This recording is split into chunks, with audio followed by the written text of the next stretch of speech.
7. Yes, yeah, prophetess, you stay on the line. We are about to go on air. Please stay there. We have not announced. Please stay where you are. Please stay on the line. Thank you very much for joining us. Stay on the line.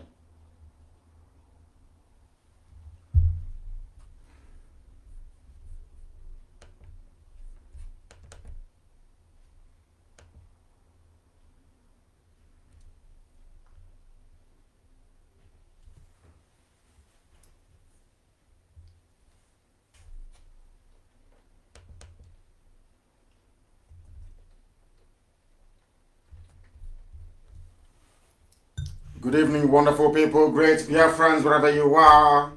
We are welcoming you to another exciting edition of Radio Biafra presentation. Due to technical reasons, we are not able to render our national anthem, but I do hope that before the conclusion of our broadcast this evening, we should be able to play it.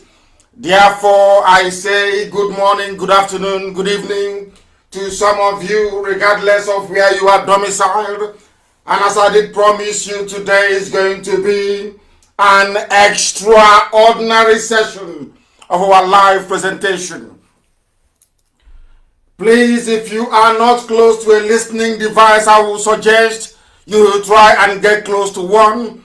Inform your friends, your family, your neighbors, those who are gathered around you, that they too may participate in this very wonderful program this evening. We have the prophetess with us all the way from New York, and I'll be bringing her in very shortly. But before then, as always, we are going to hand over our proceedings to the Most High. But I must remind those who are listening, in case you're joining us for the very first time, that this is Radio Biafra. We are live and we are direct, and the whole world is listening to us across every time zone in more than 100 countries and territories around the world. People are glued to their listening device, be it satellite, be it our applications, be it the FM in Biafra land, and also those who are following live on Facebook at Nnamdi Kanu. Make sure you are at the right one. I know most of you are streaming this live also on YouTube, and some people are hosting a watch party. I welcome each and every one of you. My name is Nnamdi Kanu. I am the leader of the indigenous people of Biafra, bar none on this very earth.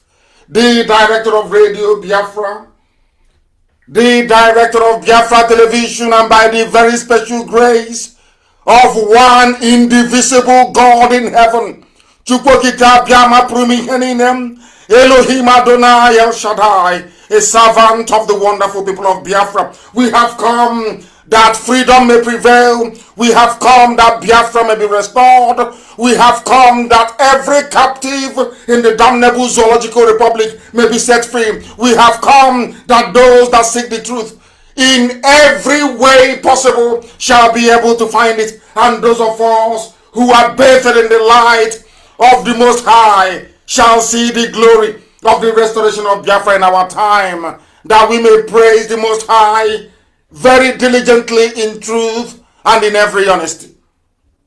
I am going to pray very shortly before I ask the prophetess to tell us what she has for us. And I will even ask her if she is related to Vice President Oshibajo, who has been missing for a while now, because her name is Oshibajo. I welcome each and every one of you once again, and we must pray. I am going to pray in English, a very simple prayer. I am going to pray the Lord's Prayer. Because when Yahweh Yeshua was on the face of this very planet, he was asked,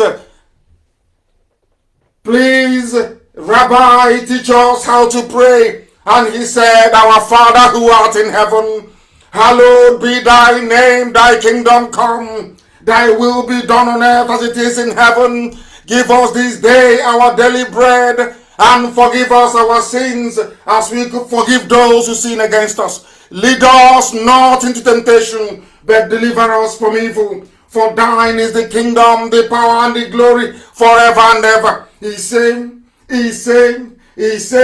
I remember very vividly that Yeshua said, lead us not into temptation.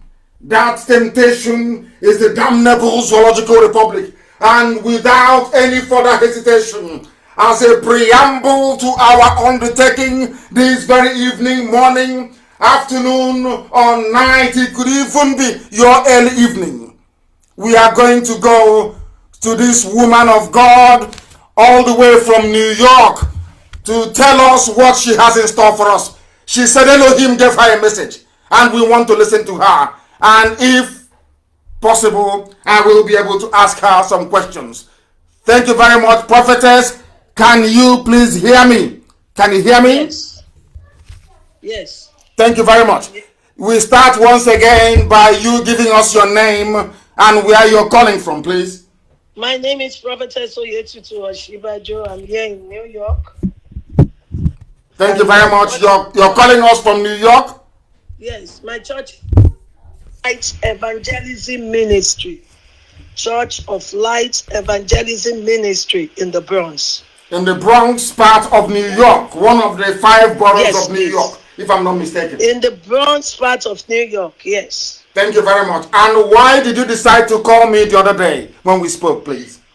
Yes, on the 1st of July, I was in the bathroom when the Holy Spirit came and started giving messages of Nigeria to me. And I ran out and I quickly picked my phone and I started recording it on the phone. And when I recorded it, I sent it to a friend. This is what God says. Then I woke up on that Friday because I did night vigil. Waking up to put on the YouTube, I just saw that, wow, this is Senator Nnamdi Kanu that is, I wanted to pass this message to again. And here is, I just saw the WhatsApp and the number. Say, God, you are great. So you want me to pass the message to him? He said, yes. I said, okay, I will do. I quickly had the WhatsApp on my phone and I started texting you. This is what God says. Please, prophetess, before you continue, I have some few questions to ask you. Are you a Biafran? No, I'm a Yoruba woman. And are you married to a Biafran? No, please. No, please. Have you met me before? Never. I said I saw you on Friday. I got your number on Friday on WhatsApp. Never. Because people be wondering, why would a Yoruba woman be listening to Radio Biafra? And a prophetess, for that matter, somebody who runs a church in New York. I will not be afraid of a message given to me. This is not the first time of giving messages. Even America knows I give messages. Please go ahead. So this is not the first time. When God sent me, I follow. God wants peace in Nigeria. And if you look at my Twitter, I'm always going there to say, God says we should be one Nigeria. We will never be divided. We are one under one umbrella. He has been saying that, I've been going on the Twitter to say that. But on Wednesday, January 1st, he gave me the breakdown of how he wants it to be. He said Nigeria must be in 4 regions. The Northerners, the Biafra, the Ojudua, and the Middle Belt. 4 regions under Nigeria, he said. You are all under Nigeria. No, we are all Nigerians, but we are in our different regions. He said, I've been in different regions. We can make our regions as great as we want. It's in our hands.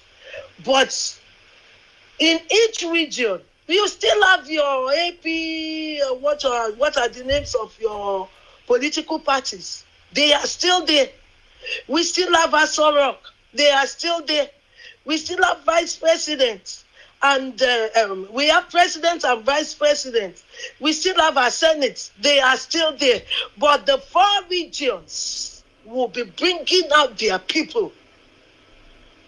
The presidency, when they want to do it, if now Hausa and Yorubas are there, it will turn to the Biafra and the Middle Belt later. Because now it's like the Ojujuwa and the Northerners, which are called the Fuas, that is Fulanis and Hausas. They are the one that is called the Fuas, which is Northerners. The Fuas, which are Northerners, the Ojujuwas, the Biafras, and the Middle Belt. Nigeria should be in those 4 regions. We have a president, we have a vice president, that when it comes to your region to pick yours, it will be your region. Picking it, you will pick the best candidates you want, and you can trust that it will not go and disgrace your region when it gets there. People you know they can do it. So each region with their political party will pick they will do it among themselves to pick their candidates. And they will go every 4 years, no 2 terms. That is what God says. No 2 terms. They will be rotating it between the 4 regions. If a region brings president out, the other one will bring vice president out. And then we will have what we call the federal and the state tax. Each region and state will take your tax, but there will be federal tax. What will be the federal tax doing? The federal tax will govern the affairs of the 4 regions. So the president and the vice president still controls Nigeria. You want to have your money, and have your money. What do you mean by you want to have your money? You mean if I want to have my Biafra currency? Is that what you're saying? Have your Biafra currency, have your Ojujuwa currency. But when it comes to interacting, you will still be using Naira. Naira still stands. Whatever you do in your region, we don't care. But Naira still stands. You will use Naira to communicate with other regions. So Naira still have its power. And Naira will still be used internationally. So whatever you are doing in your region, as region, you may have your heads that will come out and always speak to the vice presidents, to the presidents and the vice presidents all the time. It will not be crowd. And in every region, their governors will control each state as they are under the region. And then, as the governor controls, they still have one person. It's not president. It's not. So what you're talking about, in effect, if I understand you correctly, yes, is a form of restructuring. Is that correct? Exactly, Nigeria. I wanted everybody to. will be happy. Yes, I'm coming. I gave you this opportunity to be able to speak to the whole world because I believe in democracy and not just freedom of speech, but divergence of opinion and of thought. I don't want people to be hearing just the voice of those of us who are campaigning vociferously for an independent state of Biafra. Now, there are some questions I want to ask you because to me, it seems to me, considering what we have to analyze this evening and go through, that whatever you may have seen could be referring to the past. Because I have here in front of me the text of what transpired at Aburi. And what transpired at Aburi involved quite a lot of people. And I will tell you right now, this very minute, the names of those that went to Aburi to discuss this same thing that you're talking about. And then, if it is the will of God, as you said, it is, that there should be a division into 4 regions. Now, my question is, why didn't it happen then? But I'm going to come to that in a minute. I want to let you understand that what you're talking about has been tried in the past. Exactly what you're saying. Even know. No, I'm coming. I don't even know. I'm telling you now that's happened. It is here. I have it here. And I want it to be posted. This is a transcript from the tape of the recording in Aburi, where exactly what you're saying now, prophetess, what you're saying now was discussed between January 5 and January 7, 1967. Wow. The reason why I'm bringing this up is that what you saw is not out of place. But maybe God was showing you how Nigeria could have been had they behaved themselves in the late 60s. Let me tell you those who went to discuss exactly what you're telling us tonight. Those who were there were the Lieutenant General Joe Ankara, who is the host, the then head of state of Ghana, Lieutenant Colonel Yakubu Gowon, the Chief of Army Staff, who announced himself as the Supreme Commander when Ironsi went missing in Yoruba land, in Ibadan, when he was being hosted by Fajri.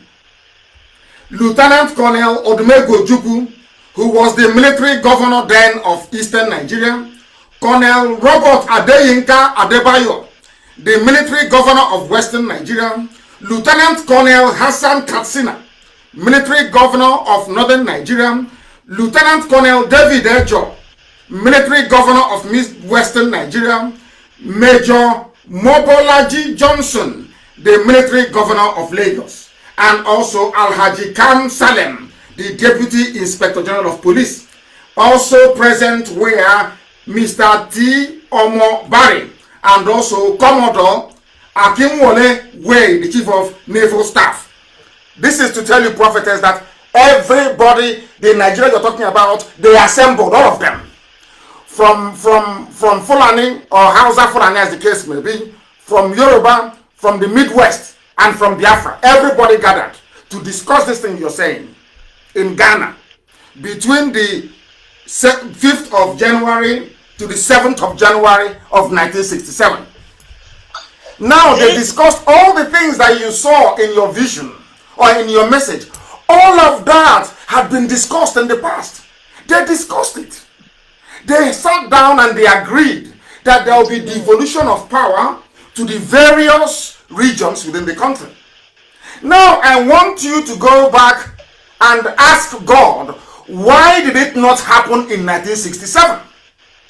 Can I answer that? Please do. God's time is the best in everything we are doing in life. No man has the power of God. You may want it that time. It is not yet ripe for God to manifest it. When it involves God, it will surely stand. No one wins God. When it comes to God, when you say God says, no matter who you are, you have to bow under that umbrella. And whoever don't want to listen to it, God himself will deal with them. The one you are saying in 1967, which I don't even know about, God is my witness. This one came July 1st. I stand by the throne. The God who called me. I did not know. I'm not disputing what you're saying. I'm just telling you that It is God's time. Yes. Now I want to know that, are you aware that there are Yoruba people, Oduduwa people, I prefer to call them, there are Oduduwa people in Benin Republic, in Dahomey. Is that correct? All this history, you just say it. I'm just a woman of God to give a message of God. No, because I want to know, because what I'm trying to understand is that I want you to be able to, perhaps, you will come back again, you will go back again and go back to God and say to God, but this happened in 67 and 5 million people died as a result of it, because this wanted to happen and they killed 5 million people in order to make this type of Nigeria you're talking about now not to happen. Now, what I want to know is, there are Yoruba people, Oduduwa people in Benin Republic, which is nearby to us, Benin Republic. Now, the reason why I have slight difficulties with this is this. Before the white man came, the Yoruba, the Oduduwa people, we are all one people, from Kogi all the way to present day Dahomey, Benin Republic. All one people. They speak the same Yoruba language, or should I say Oduduwa language. There was no problem. Now, the God in heaven, they worshipped Oluwa, no problem. Now the white man came, or should I say Europeans came, and divided the Yoruba nation into two. Now you have a part of them not designed by God. Now you have a part of Yoruba people in Benin Republic, and you have another set of Yoruba people in Nigeria. Now what I'm asking is that why would God before create an entire Yoruba race, and then all of a sudden ask the white man to come and cut them into two? The white man came and cut them into two, and instead of the Yoruba to go back and look for their people and have one beautiful big Yoruba nation that spans present day Benin Republic and Nigeria, why would Yorubas just confine themselves to Nigeria, knowing fully well that we tried this thing you're suggesting now that God told you about in 67, and 5 million people died? What makes you to believe that people will not die again if they try it? They will never. It's only the enemies that will die. Those who are stubborn, who don't want to listen to God, they are the one he will face. Me, I'm just a servant. I know. And this is not the first time I will give a message. I am just a servant. And when he sent me, how he will do it is none of my business. I'm just a servant. I accept. He will do it. How he will face the stubborn enemy. What he will do to make it stand. Me, he just told me July 1st. I don't know what is happening before. Yes. So I am saying what God is saying. And how the peace of Nigeria will stand. This is what he sent me to come out to say. And I am saying it. Whoever wants to come and confront me for saying it. No, nobody's confronting you. No. It is I am not afraid of them, because this is the word of God. He said there should be no war in Nigeria, because he said so many people have bought ammunition to kill innocent ones. He said they will face themselves and destroy themselves. He has given the 4 regions under Nigeria. If we did not get it in 1967, as you say, it was not yet God's time. And what is stopping it from happening? Why do we need to fight for it? Because a lot of people, a lot of respected people are talking about a man that I have very much regard for, Paya de Banjo. They are discussing it. People are talking, they've been talking, these are respectable elder statesmen who saw what happened in 67. And most of them are Oduduwa people, and they're talking about it now. Why, if it is the will of God, why wouldn't it just happen? Why do we need to agitate or fight for it? I don't understand. Okay, hold on. The way God works is beyond anyone's comprehension. His ways are not our ways. The way he will do this, all he's telling those who are ready for war is that don't fight. You will do it amicably. Those in the Biafras will bring their elders like you to come and talk. The Oduduwas will bring their own. The Middle Belt will bring their own. The Northerners will bring their own. Anyone who don't want to listen but still wants to give us war in Nigeria will face themselves. According to 2 Chronicles 20, look at 2 Chronicles 20. When they want to come and face the Israelites, what did God do? He said, you'll be praising him. And they faced themselves. They destroyed themselves. He said, enough of bloodshedding in Nigeria. Enough. There must be love and unity. And we should all be under the same umbrella. They may tried it in 1967 because that was of men, not of God. But the same way they tried it in 67 was the same way that Nigeria was created by a man, not by God. Don't worry. This is God speaking. Because you don't know me. No. I brought you to the program to give an alternative view. I don't want the world to think that we don't allow alternative views on this platform. I want people that have alternative views to come along. That's why you're speaking to us. I am telling you, this is of God. When things are of God, He knows how He will start it from the beginning to the end. But write it down. Nigeria was in 4 regions, and we have free movement among ourselves. Thank you very much. Let me, Prophet, I just want to say this. You are absolutely right that you, in your vision, you saw 4 regions, and those 4 regions, they were intermingling. Everybody was visiting everybody else because all the 4 regions will be in ECOWAS. And in ECOWAS, anybody can, you can wake up and travel to Liberia. You can travel to Katsina. You can travel to Obamojo. You can travel to Ibadan. Nobody will stop you. But where I have problems, which is why I want you to go to, you're a prayerful woman. I want you to go back to God and ask for clarification. Because you saw 4 regions, which is the breaking up of Nigeria, which is absolutely correct, because that very autonomy you're talking about under Nigeria, which is now what diplomats are saying all over the world is what they want. That they don't want Nigeria to break. They want Nigeria of 4 regions, everybody doing your own thing, but your name will still be Nigeria. What I want you to go back to God to ask God is this: if it is God's will, how come God gave powers to people that will always say no to it? Why?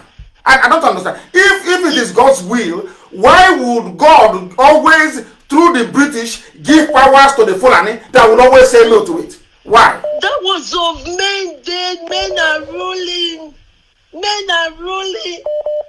When God intervened in a thing, it was still, this is not vision. Now, He spoke in voice to me. I heard it when He was telling me. I quickly picked the phone. If it's vision, I agree with you. I am not doubting you. Spoken voice. You too will receive it. Father, fill your son to see what you told us, so that he will calm down to get it right. He said, now, I'm coming. When you spoke before, you said something about IPOB and this very agitation. That God, what was God's purpose for this very IPOB agitation? I want to know. That was something you said. Are you saying that IPOB came to fight for everybody, not just for Biafra alone? That was the way you put it. No, I was telling you that you are fighting for Biafra. Yes. That the way God has given the vision, you don't have to fight for Biafra. Fight for Nigeria to be what God says it should be. A country with 4 regions. And everybody, they are in peace, harmony, love. I, as a Yoruba, can come and live in Biafra state with no problem. I can buy houses and be doing my business. Tomorrow morning, no doubt. So it is where everybody is. We're doing business together. The joy of the Lord is there with everyone. We are happy to call ourselves Nigerians. Yeah, that is the only point of departure we have. And that is why I said, I will go back to God. Please. And you will also go back to God. Because I want to explain something to you. If it wasn't God's plan in 67, and because it wasn't God's plan, 5 million people were killed as a result of restructuring. Now, what made it to also fail again in 2014, when Jonathan called for the confab, and the Fulanis walked out? They didn't want it. So I keep wondering, if this very matter is God's will, how come in 67 5 million people died because of it? Not to break away. Ojukwu wasn't breaking away from Nigeria. Ojukwu, as this very transcript proves to everybody, was for regional decentralization, autonomy for the regions. Now, 5 million died. Again in 2014, even before then, they've had a series of confabs.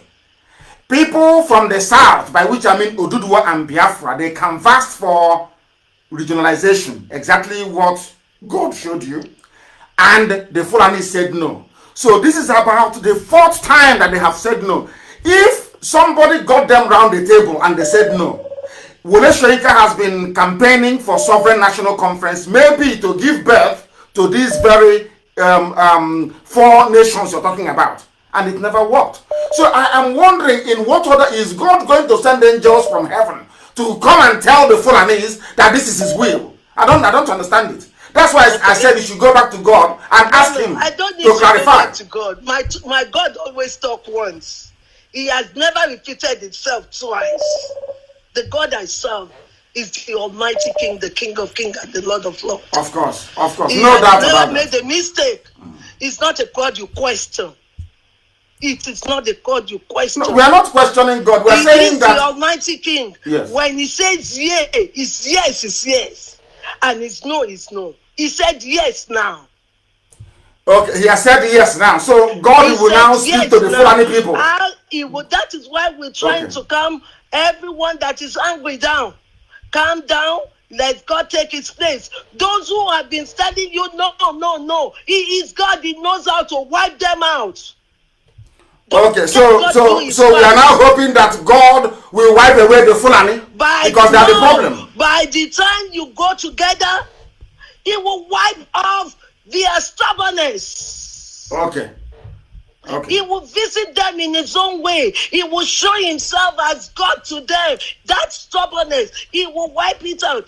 That stubbornness, they're in my village taking my land, though. The stubbornness we're waiting for don't God. Worry, everything will be solved now. Okay. All those things cannot work again. God has spoken July 1st. We are just in July 5th.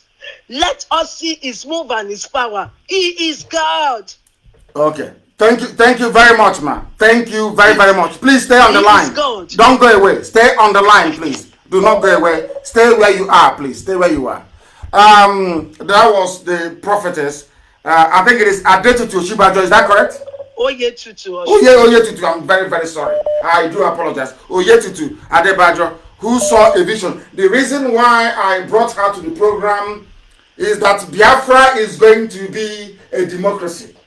Biafra is going to be where people will have divergent views. We don't all need to agree all the time on any particular issue. That was why I brought her in, because the world needs to know that this very platform is democratic enough to allow divergent views to be heard. That is the type of Biafra we are fighting for and we are seeking to build. Now, we know that our God, the God we serve, is not a God of confusion. This is not a God that will mislead or lead people astray or kill his children just for the fun of it. Now, if in 67, 5 million people died, and all through the years, confab after confab after confab never yielded any results, the Fulanis always walk away. I am now at a pain to understand on what basis God will allow something that he did not create to continue to exist. Because God created Oduduwa. That is why if you go online now and you type in, that was why I pleaded with you to allow your daughter to do some research for us. But we have listeners all over the world and we want them to do this research. Now, this is how you know the nations that God actually created. It's very simple. What you need to do is that you go online. You can go to Google if you want. Now, I want to, as I'm talking to you, I am typing into Google. I want to ask God in heaven, who created Oduduwa? Who created Oduduwa? Oduduwa is older than even Britain. So I want to ask God, who created Oduduwa? Very simple. If you type it down, you will see that Oduduwa descended from God himself. That is according to their folklore. Nobody created Oduduwa. The same thing, if you type in who created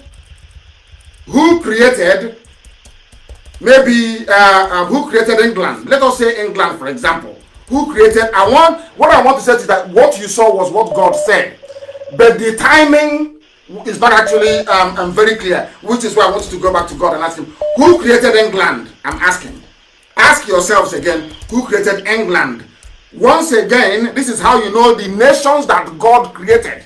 If you type who created England, you will see that nobody created England. They will tell you about who succeeded who came in. The same thing for Russia, for Germany, for every ancient kingdom, even Ethiopia.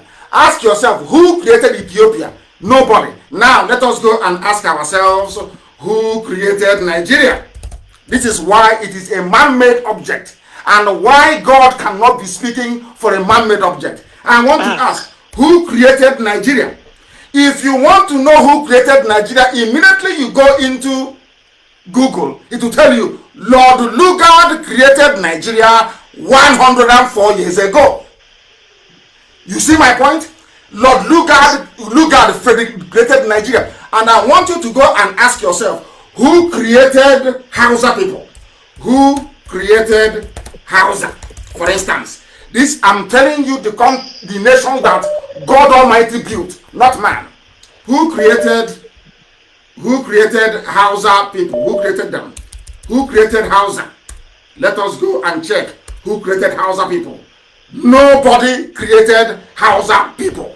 It was founded. There's a difference between founding a nation and creating one. If you go now and ask your Google who created Oduduwa, you will not see any human being. Never. If you ask who created Biafra, you cannot see any. If you ask who created Hausa, you cannot see any. Even if you ask who created Fulani, you cannot see any. But once you say who created Nigeria, you will see a man's name appear. In other words, they are assuming the position of God Almighty. Only God can create a nation. So, in my conclusion, how I saw your vision, my personal opinion, is that your vision is about the division of Nigeria. No. Not bringing it under anyone, because God did not create Nigeria. I have proven it now that God never created Nigeria, but God created Hausa. God created Oduduwa. God created TV. God created Biafra. God created all these people. You can never hear a person say, I created this very place. Only God can create a nation and not man. That is why Nigeria cannot survive. Not out of hatred for anybody, heaven knows. And as you quite rightly said, in a divided Nigeria, everybody can go. You are in America. I'm sure you own a house in America. Your church is in Bronx. You own a church in Bronx. Is anybody going to demolish it tomorrow? Is anybody going to deny you your house tomorrow? The same thing I said in Biafra land. We will even go to Oduduwa land, Yoruba, to go and bring, if you're paying your people $50,000 a year equivalent, we will pay them 80. If they are good, we will headhunt them and bring them down to Biafra land to work for us. That is the type of nation we're going to build. Not a nation based on parochial interest. If we see in Biafra land, if we know there is a Hausa engineer that is very good, that can do something, believe you me, we'll go and bring him in to come to Biafra land to work for us. That is the type of nation we're going to build. And that is why I welcome your call this very day. I thank you very much. Hold on, let me quickly say one thing. Please go ahead. Go ahead. You said you want to take Biafra out of Nigeria. Please, as a woman of God, I don't want to talk too much, because those who know me in America, they know the message that I've given, and they find out everything was like that. I just want to tell you, don't fight against God. Now I'm asking you, how can God please, allow? Hold on. No, It will reveal itself to you. People are listening and we need clarification. It will reveal himself to you after we have finished this discussion. He is God. He is not a liar. And the way you will go out to do it and still be a Biafra region, he will tell you. He is God. Nobody works as independent. You are nothing without God by your back. Of course. I agree. If human beings say they will support you, they can die overnight before they say they want to support you. That is but true. With God, he is your power. He is your strength. He is the one that can make you achieve what you want to do. So if God says, I say, Nobody contradicts God. That is why. But the Fulani is saying that God said there should be no restructuring. There will be. They are not God. No, but that is what their God told them in the Quran. I came to appease to you. They are not God. I want you. You are a Christian. I want you to honor God, respect God, believe in Him, trust Him. He's not a liar. Whatever He says, He will complete it unto the end. You, as a woman being, let me tell you, those who said have been doing it since 1967, they were under a race. They are not under grace. But I don't know how that grace, I don't know how it's going to appear again. Hold on, please. I just want to explicate this. They were under a race as woman being trying to make sure it stands. But now, grace, God is involved now. Because between grace and grace is God. I agree with you. I agree with you. I will be with you. I agree with you. But how can, why won't, professors, please hold on, please, man. Hold on. Why would God divide Yoruba land into two? Put one in Benin Republic and the other one in Nigeria. Why? Why would He do that? Bygone is bygone. That has been done. We are Nigerian. Bygone is bygone. You understand me? But I have been able to prove to you now that God never created. But God didn't create Nigeria. Look at this. You know, I am used to it as a woman of God. Even when I'm speaking in the midst of big men of God, they attack me. I'm used to it. No, nobody. Heaven forbid, nobody can attack you. Nobody is attacking you. They contradict it. No, but I always say, wait and see. When it comes to God, we will all see, and we will know it is God who spoke. Thank you very much. It was the set time. God will be with you. And please, you too. And you too. And I look forward to welcoming you back on this very platform, and remain blessed. Remain blessed. Thank you very, very much. Remain blessed. People are now calling from everywhere, all over the world. The program this evening, we have our live interactive sessions, mostly on Fridays. I allowed our mother in the Lord, so to speak, to come and tell us the part of her vision that I accepted was the division into 4. Not the other one, still under Nigeria. No, maybe it was when God was taking away all the green, white, green flag. She may have seen green, white, green, but it wasn't God at all, because I've proven it here. God cannot. Our prophetess said that what transpired in 1967 was the work of men. If we accept it was the work of men, that the Almighty God doesn't validate the works of men, then there is no way God can validate something created by a man. It's a very simple experiment. I want everybody to go to Google and type in Google, who created Oduduwa? Who created Biafra? One after the other. All the ancient kingdoms, you know. Who created them? In fact, who created USA? That is very recent. Who created Canada? You can never see a human being's name. But I want you to go and type in who created Nigeria. What you will see is Lord Lugard created Nigeria 104 years ago. Now, if God doesn't respect the timetable of man, why would God validate something that a man made? Why would God divide something He made, Oduduwa, into 2? Put a part of them in Benin Republic, and He didn't do it, so it was man that did it. The French and the British that cut the Yoruba land into 2. One in Benin Republic and the other one in Nigeria. How can God do that to His people?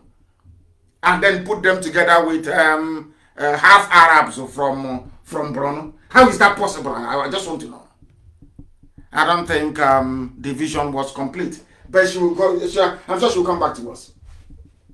She will come back to us. As somebody said, we are not wishing for anybody to lose their child to Fulani headsmen. I want the world to understand that we take divergent views here. We don't need people who always agree with us. Sometimes it is good to test ourselves against those who don't agree with us and be able to give them the platform to be able to preach that conviction which they have. We must proceed. And being part of our program this very evening, we are making it abundantly clear to all those who are willing to listen, to everybody who is willing to listen, that those of you entertaining or harboring the intention of steering Nigeria towards the path of devolution, or should I say regional autonomy, that ship has sailed. We are no longer there again. We are no longer there again. We cannot have it. Do you know why? As I'm sure that Aburi Accord has been published. If you go and read it right now on my page, not the outcome. I'll publish the outcome next week. What I wanted to do today was to go into the corruption in the zoo. But I discovered that this prophetess rang and said she had something to say. And I said to her, I want you to say this to the hearing of the whole world. And she just did. What we are now going to do is to proceed very cautiously towards this very lecture that we have this evening. It centers around her conviction that the zoo should be won, which I vehemently disagree with, because of a simple thing that she said. She said that 67 was the work of men. I think there was another confab in 1984 or thereabout.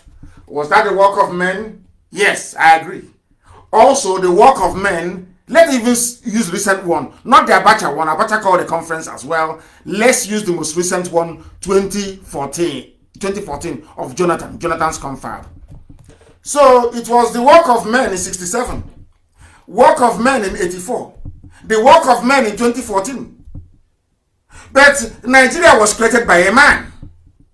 Now, how can God preserve the creation of a man, which is Nigeria, but say no to when men are trying to carry out that same vision that he showed to our dear sister?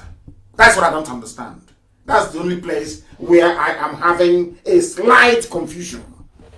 Because Nigeria is artificial, it is man-made, and that is why we must try all we can to make sure that it no longer exists. There will be 4 nations emerging. That is the part of her prophecy that I want us to take away. And all these people will cooperate. The Fulanis will go back to Futajalon, where they came from. The Hausas can travel, mingle, and stay wherever they like. The Middle Belt nation will mingle and do whatever they like. The same thing with Oduduwa and also Biafra as well. One thing we're not going to have is a monolithic, unwielding, irredeemable zoo called Nigeria. It cannot happen. Never, ever, ever. Now, it may be that all these 4 nations emerging will decide to come together and negotiate to form a union. That is their prerogative. Maybe that is where she's going to. That these 4 newly emerged nations from the contraption that Lugard concocted and built may now decide to come together to form a new nation. That is entirely up to them. The people will vote and the people will decide. That is how it's going to be. From here on in, what we decide is what the people want. Because they said the voice of the people is the voice of God. We cannot say God cannot speak to one person. God speaks to a lot of people. So that is why they say vox populi, vox Dei, which means the voice of the people is the voice of God. Not the voice of one person, but the voice of the people. And the people are saying they are tired. Oduduwas are saying that they want to be free. The Yoruba say, do we want to be free? Biafrans are saying we want to be free. Middle Belt wants to be free. Hausa under burden wants to be free. Because they went and everything our dear sister was saying, the prophetess, everything she is saying, Ojukwu discussed at Aburi. Everything, absolutely everything. Everything. Ojukwu argued for decentralization. They came back. The conference finished between the 7th and the 10th. People must note this down. Between the 7th and the 10th of January of 1967 in Ghana, they held this summit. And they agreed. Now remember that the war broke out in Ojukwu declared Biafra on the 30th of May. I want people and historians to note this very, very carefully. I want to put to bed all the misinformation and the lies surrounding the emergence of Biafra. Very, very critical we understand this. According to this very documentation, this very document now posted on my wall, if you go there, it doesn't originally belong to me. It was published by codewith.org. The man that put this very, sorry, it was from the 5th, I do apologize, from the 5th to the 7th of January 1967. Follow the timeline very carefully. They went to Aburi and they agreed. Ojukwu came back, waited for that January, waited for February, March, April, and May. Are you following me? January, Gowon didn't implement the restructuring of Nigeria, no. February, no restructuring. March, no restructuring. April, no restructuring. Until the end of May, pure 5 solid months waiting for a gentleman's agreement that was reached in Aburi to implement it. And they said no. Before Ojukwu declared Biafra on the 30th of May. Having attended Aburi between the 5th and the 7th of January. But your historians never tell you this. Those who claim that they are historians, they never tell you this. Never, ever, ever. They never tell you this. Ojukwu waited for 5 months, waiting for Gowon to implement Aburi. Because Britain said no. Because the Janjaweed, Fulani Janjaweed said no. Gowon reneged on Aburi. For 5 months, not implemented. Before Ojukwu declared Biafra. And now you understand the history very well. And all their lies. That is why their lies can never stand the scrutiny of time. Their lies can never ever stand. Because what people fail to understand is this. What people fail to acknowledge is this. That the devil is using the cloak of Nigeria to advance his cause. Because it was the devil that built Nigeria. It was the devil that used a very horrible man to create Nigeria, not God. God never created Nigeria, not for 1 second. Because had God created Nigeria, you will not see the name Lord Lugard created Nigeria 104 years ago. And if you remain in Nigeria, in Nigeria, once you remain in Nigeria, your Lord is going. I want to tell you what the Hausas are going through at the hands of the Fulani people, so you understand it very well. And I thought that by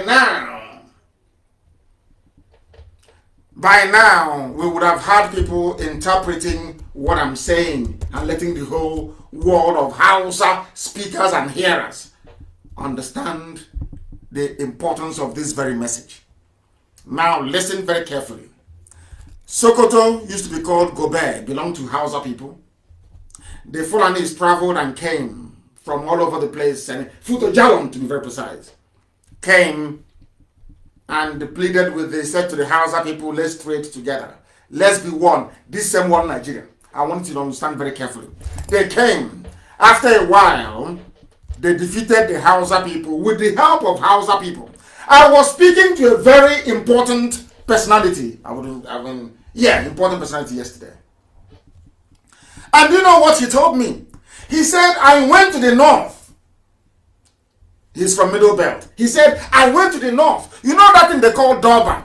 If you like, you can Google it. You know Durban they have when the emir or the, it's like a Ofala in the north. The Ofala of the north. They said our FM is not working. What's it supposed to be? Why is our FM not working, for goodness sake? Why is it not working, I ask? Oh, goodness me. Goodness me. Now, there is something called Durban. D-U-R-B-A. Durban Festival. Not Durban, Durban. D-U-R-B-A-R. It is celebrated around Ramadan. It's a Muslim holiday in the north.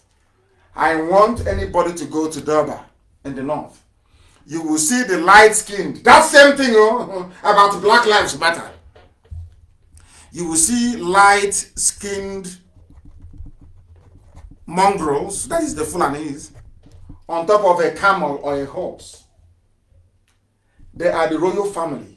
And you will see Hausa peasants following them on foot, doing rankadede. Not their fellow Fulanese, but Hausa people.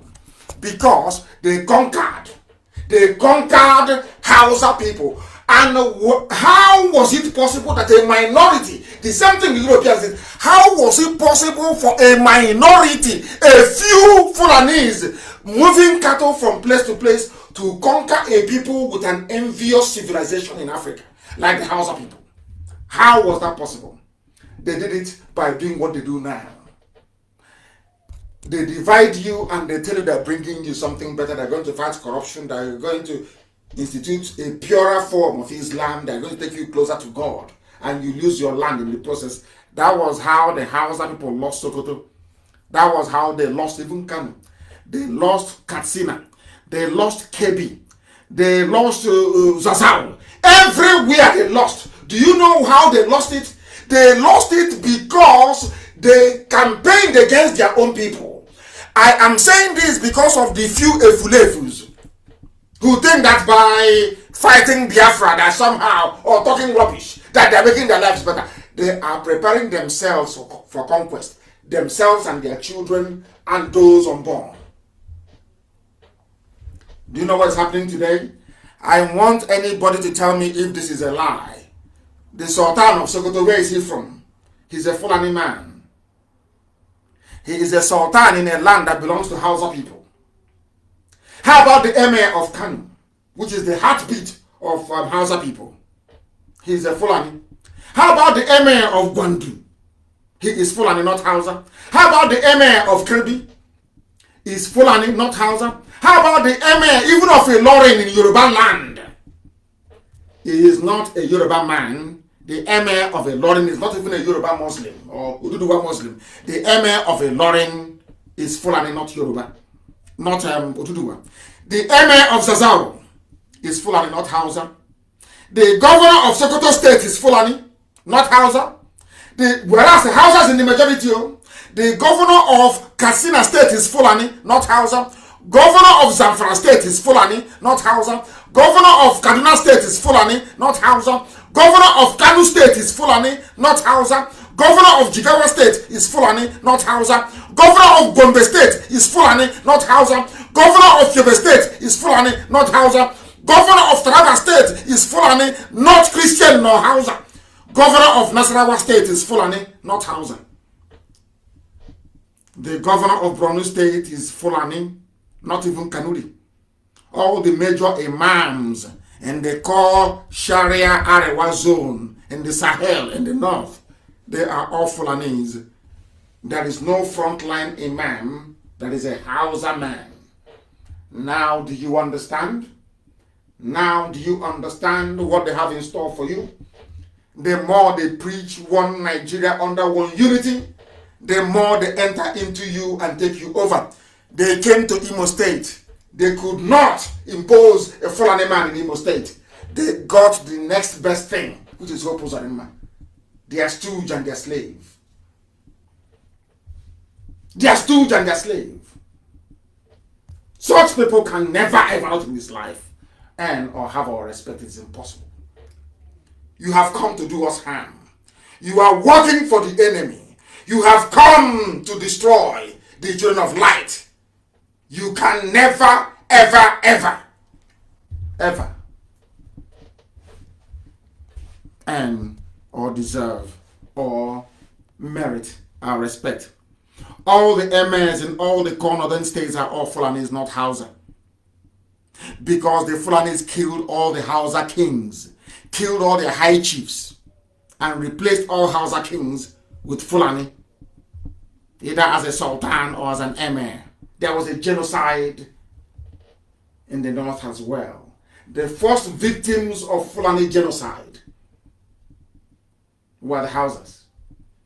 The second victims of Fulani genocide were the Nupe people. The third victims of Fulani genocide are the Oduduwa people, the Yoruba, the Oduduwa people. And the fourth victim were Biafrans. The fifth victim is now the TV people, those in the middle belt. That's how they roll.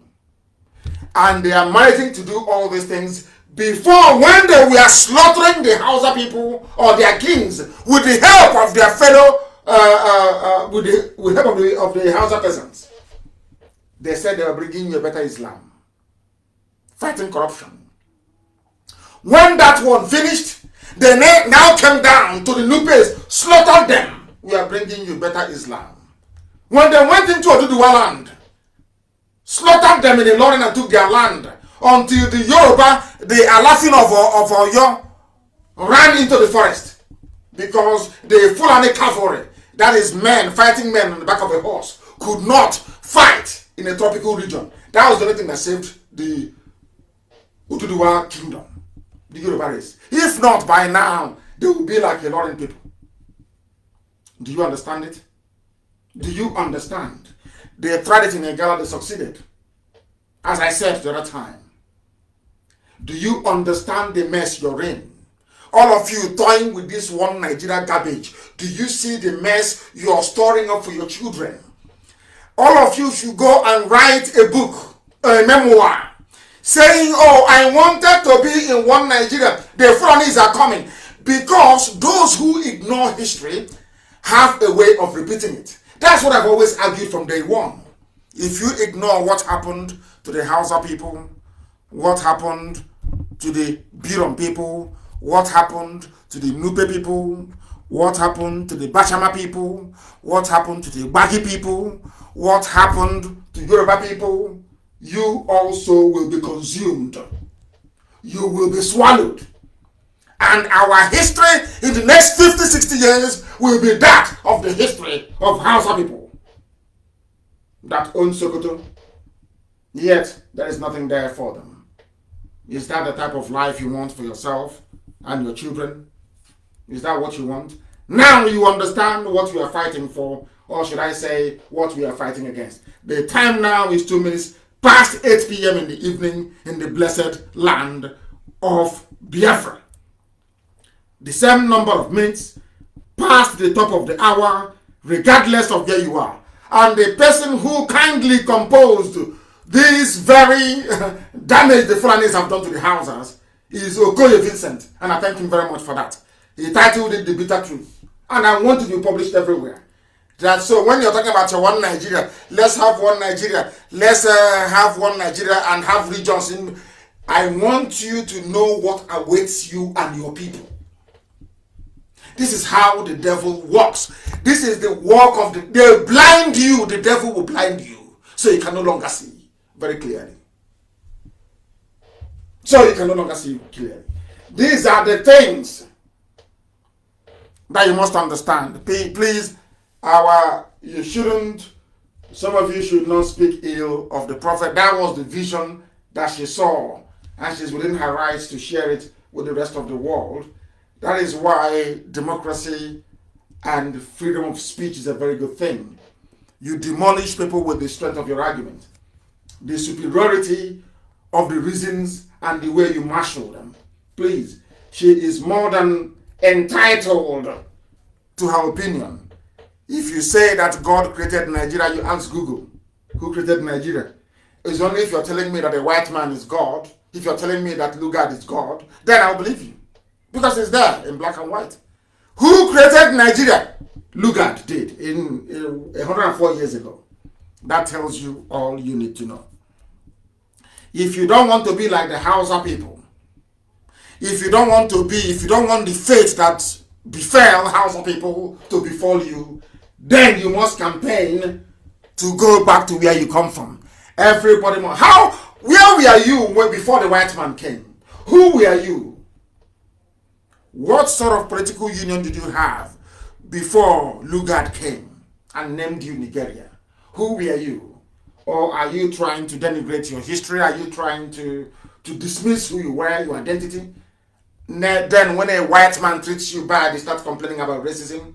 When you yourself, you have no regard for who you are. You have no regard for your history. How then can you expect somebody else to have regard for you when you have no regard for yourself? Very, very important. People are calling from everywhere. We take calls only on Friday mornings, please. The rest of the time we lecture. I may be in the mood, I may be a bit generous and allow people to speak later on as we proceed. But it is very, very important that people understand what we are passing through. We don't expect everybody to support what we are doing and the way we're doing it. That would be very, very foolish of us. No, not at all. But you better have a very valid reason. Because we have 1,001 reasons as to why we do things the way we do them. That is why we are potent. That is why for anybody to be relevant, you must mention our name. If you don't mention Nnamdi Kanu or IPOB or Biafra, nobody will know you are there. You are irrelevant. You are inconsequential.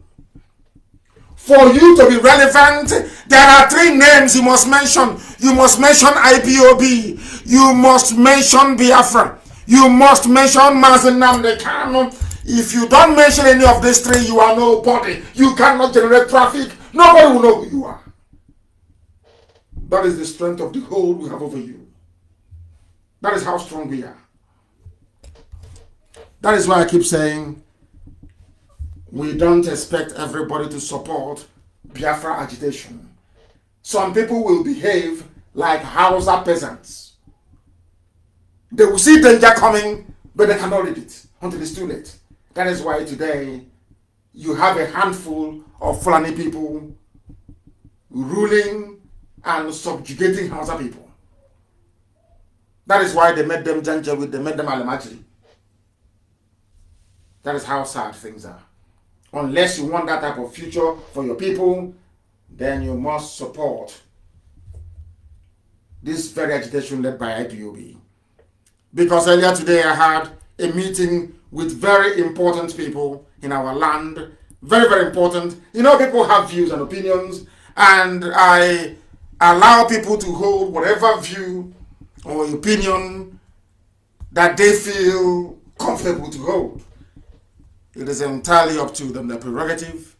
You cannot separate somebody from the views or the opinions that they harbor within them.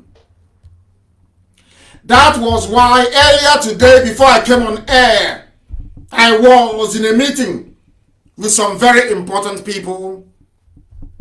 They had some things to say to me, and I also had some things to say to them. And I'm glad to say that in the end, we came to an amicable understanding about the best way for us to proceed. But there are a few standout things that came out of that very meeting. One is that there is unanimity that the consumption of cow meat in our land must stop. If you have not seen the videos or pictures of Fulani men having sex with cattle, please go and have a look at it. And to encourage our people all over the world to please invest. We are not just supremely talented, but we are blessed. We are a blessed race. If we put our hearts and our minds towards animal husbandry in the area of cattle, we'll do very well. And I want our people to go into it. We are winding down our consumption of cow meat.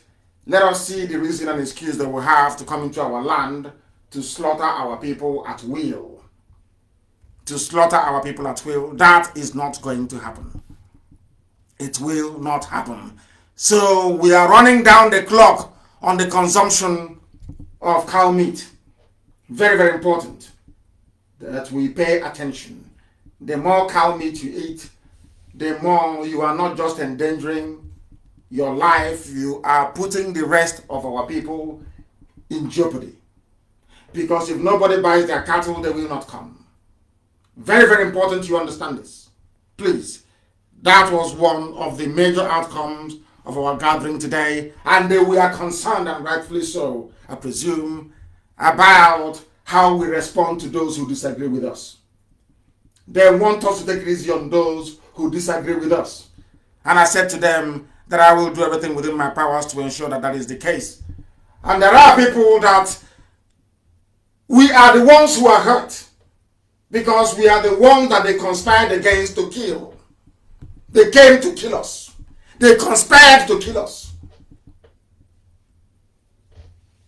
But unfortunately for them, not all of us were killed.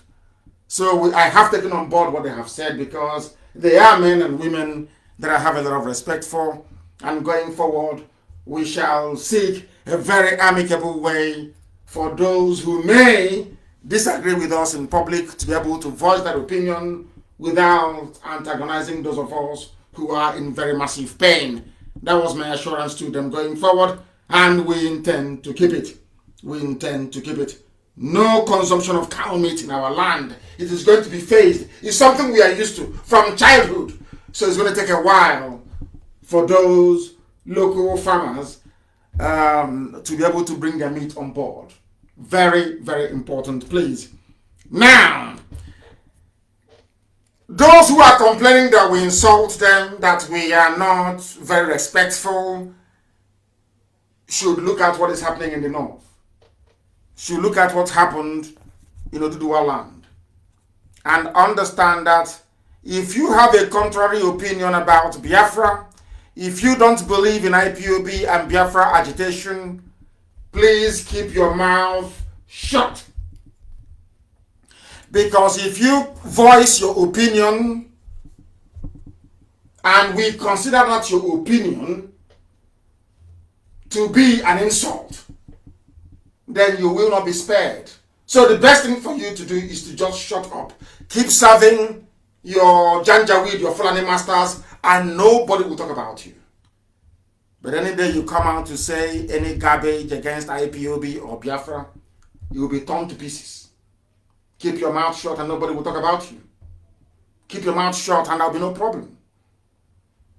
And if you claim you're a leader, you must stand up and speak when your people are imperiled, when your people are in danger, when your people are being persecuted. That is why you are a leader. You must stand up and say something. You must condemn it. Not when your people are dying, you don't say anything. And when your people are agitating to be free, you go and connive with the enemy to kill them. We have every right to be upset. Every right to be angry.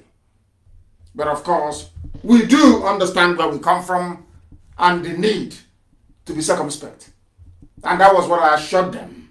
And I said I would say it live on air. That we will take it easy on some people. We will try to respect our institutions and our traditions. But please, do not encroach into our territory. We are hurting, we are pained, we want Biafra, and nothing is going to stop us from getting Biafra. Absolutely nothing. No Jupiter can, nobody can. So if you present yourself as an agent of the zoo in our land, and you say because of that, you are 70 years old, you're 80 years old, you're coming into Biafra land to talk rubbish, we will obliterate you completely. Do you know why? Because everything we do with facts and with reason. Do you know that the sponsors of Boko Haram are Fulani people? You also know that Fulani people are the officers you have in the Nigerian army. In fact, across the armed forces of the zoo. Now, they came out openly to tell you that we are not going to expose Boko Haram sponsors. This is a very bloody terrorist organization that have killed a lot of people. Innocent people. There are over 2 million people in IDP camps as a result of the activities of Boko Haram. But of course, I qualify that. The reason why Boko Haram took up arms is because of the heavy-handedness of the Nigerian police. They were the ones that killed Muhammad Yusuf. Before the death of Muhammad Yusuf, Boko Haram wasn't violent. It was the death of Muhammad Yusuf that led to Boko Haram becoming violent. So we must understand that first and foremost. And that is the truth. It doesn't matter how much you demonize Boko Haram. Somebody started it. It doesn't matter what you say about Boko Haram. Somebody caused Boko Haram to pick up arms. The day they came to my house to kill me, had they succeeded, do you think IPOB would keep quiet? They would have gone into the bushes. Exactly what is happening in the north. Before you blame Boko Haram, you blame the Nigerian police, and you blame the trigger-happy Nigerian army. That is the truth. And now that Boko Haram is killing without mercy, who are those sponsoring them? The Zoo presidency wrote a letter, or should I say issued a statement saying that IPOB is spending $85,000 every month in order to stain the image of the already battered, useless zoological republic. So they were concerned. Where do they get their money from? But do you know that they are not concerned about who is sponsoring Boko Haram? IPOB is a peaceful movement. We are not armed. Now, I want somebody to tell me the reason why the army is not prepared, or presidency not prepared to name those who are sponsoring Boko Haram, but they are prepared to be looking for those who are funding IPOB. That is yet to kill anyone. What does that tell you? Under such a climate, not only are Northern elders protecting 5 terrorist organizations, 5! To the point that they are now shipping terrorists to our land to be raping our mothers, abducting our daughters, and cutting us up. After raping us, they cut us into pieces in broad daylight. That elder you have in Biafra, that elderly man you have, that elder statesman you have, did not come out to condemn the slaughter of his own daughter. Those who are doing the killing, their own elders are not condemning them. I have never heard of a northern elder condemn Boko Haram, or condemn ISIS in West Africa, or condemn Mietiana. No, never ever. Instead, they brought them into the presidency and empowered them. You went to school as an elder. After seeing all these things that your own counterparts in the north, are not chastising their own children that are coming down to kill us. We that are saying no to these killings, you are the one rising up to be talking rubbish all the time. And we can't spare you. If you keep your mouth shut, we will leave you alone. If you come out to talk rubbish, we will obliterate. I'm telling you, we'll vaporize you. That is a promise. Keep to yourself and then see if you will insult you. No, of course we won't. You know we won't. We will not talk about you. But come and tell us nonsense when our people are dying. Then you will see what will happen to you. That was the pledge I made to them. That is why it has been why we cannot expose Boko Haram sponsors from the army. The Nigerian army has said that it is not their duty to expose those sponsoring Boko Haram. Can you believe such rubbish? Can you believe such nonsense? They admitted that the army knows the people who are heavily backing terrorism and criminality, yet they won't mention them. Now, all these people that came out to go and organize Python dance, what is your justification? The army, the same army you went to call to come to Isiama Faluku to kill people, the same army you called to go to Paul to kill people, the same army you called to kill unarmed people, they are now saying we can't even name those who are sponsoring Boko Haram. What does that tell you about your misplaced and foolish diatribe against IPOB? Do you see it? That is, we're not getting upset with you because you're a human being. No, we're upset with you because you cannot reason very well. You claim you're an elder, but you cannot reason very well. How many times have you heard Oduduwa elders condemn OPC, even at the height of OPC's criminality, when they were fighting police?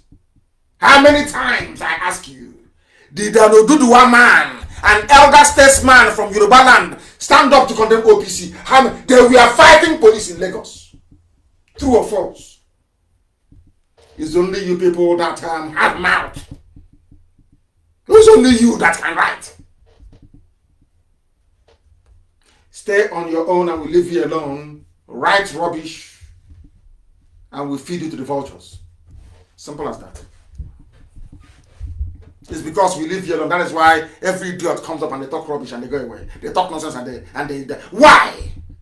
But your own daughters are being cut up into pieces. You've said nothing. And you want respect? How is that possible? How, I ask you? How is that possible? Anyway, let Biafra come. That DNA test. Then and then we'll continue what we are doing. Are they going to stop us? Of course not. They can never ever stop us. They cannot stop us. And those of you calling for one zoo, calling for one Nigeria. I'm not the prophetess said God gave her a message. So she's more than willing to express her opinion. But I want you to understand. These are the people you claim are protected. You people don't know you are under a curse. Nigeria is the zoo. Nigeria is a curse. You are so cursed that you no longer reason. Your brain cells are no longer interacting properly. You can no longer put one and one together to get two. That is why you're a Nigerian. That is why you're a zoo animal. Because you don't reason. Are you aware of what is happening in Taraba? The military, the same military you are hoping and praying is going to save you, are busy raping women and children. So in Biafra land, they are Janjaweed, they are busy, Fulani people raping and killing. In Taraba, go there and tell them about one Nigeria. You people don't know the mess the zoo is in. You have no idea. No, you don't. Go to Taraba and talk to them about one Nigeria. They will stone you properly. Go to Taraba and about one Nigeria. Is it all the lies you're reading about in the papers? Who told you they want one Nigeria in Taraba? Who told you that? Do you know what the military are doing? This is the military. Not bandits. Not Miet Yala with their cattle. Not Miet Yala with their bombs and their AK-47. Not Ansaru, not ISIS in West Africa, not Al-Qaeda in the Maghreb, not Boko Haram.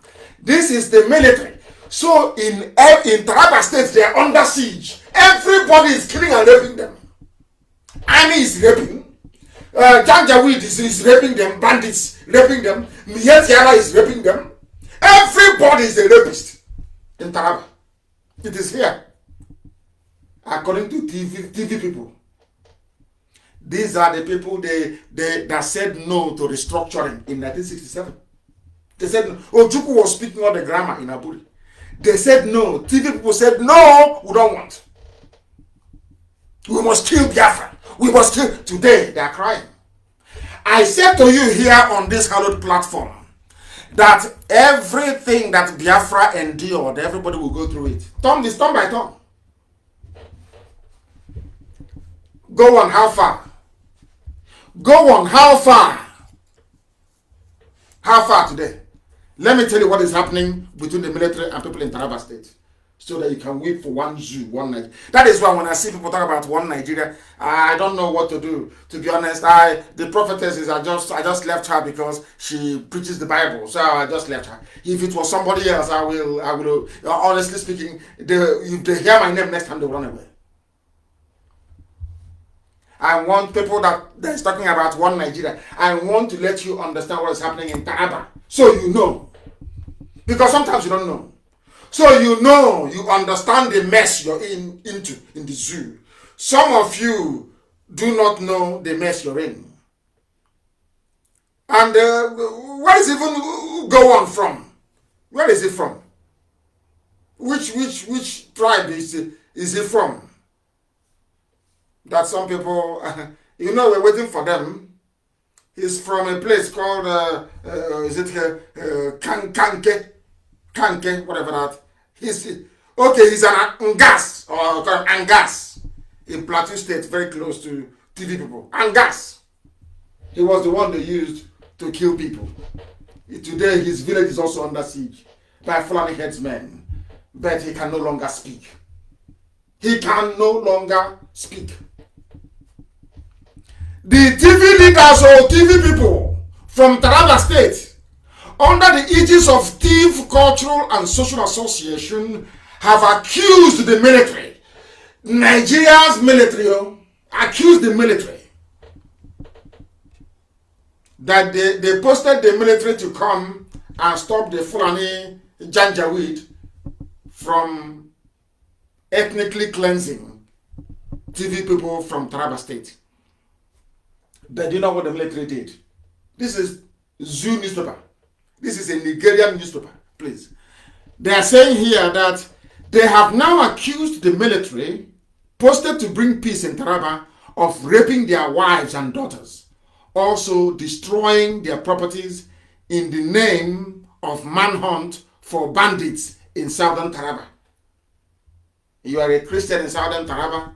The bandits are Miyeti Yala, who are Muslims.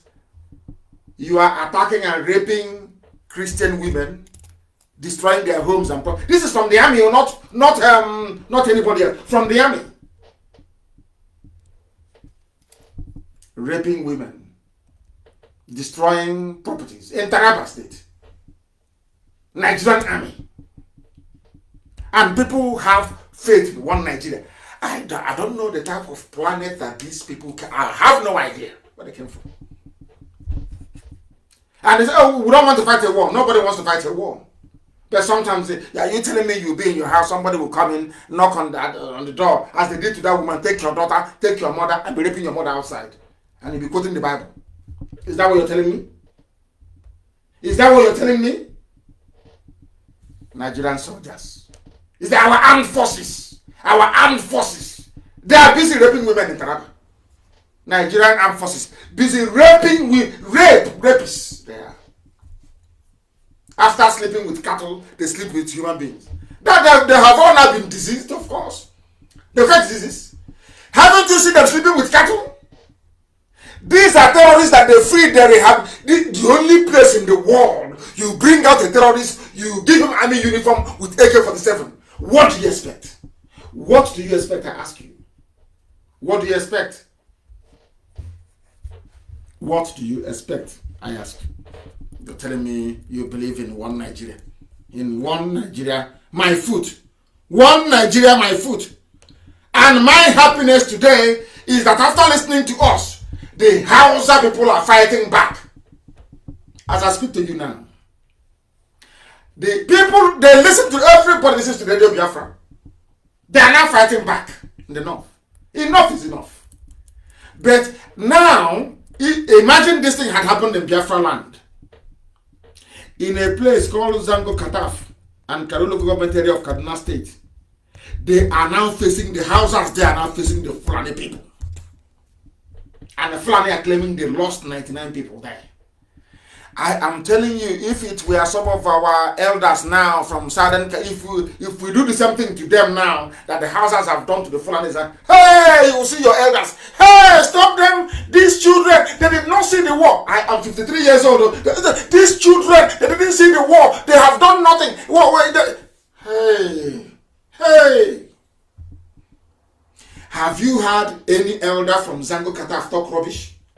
Because their youths are fighting back against those killing and raping their women. If it's in Biafra, you see one idiot in Abuja saying, I'm a senior advocate. I'm writing now. Let me write. I'm asking them to use their brains. Look at the elders. I'm asking all those Biafran elders, all of them across the board, especially the Igbo ones.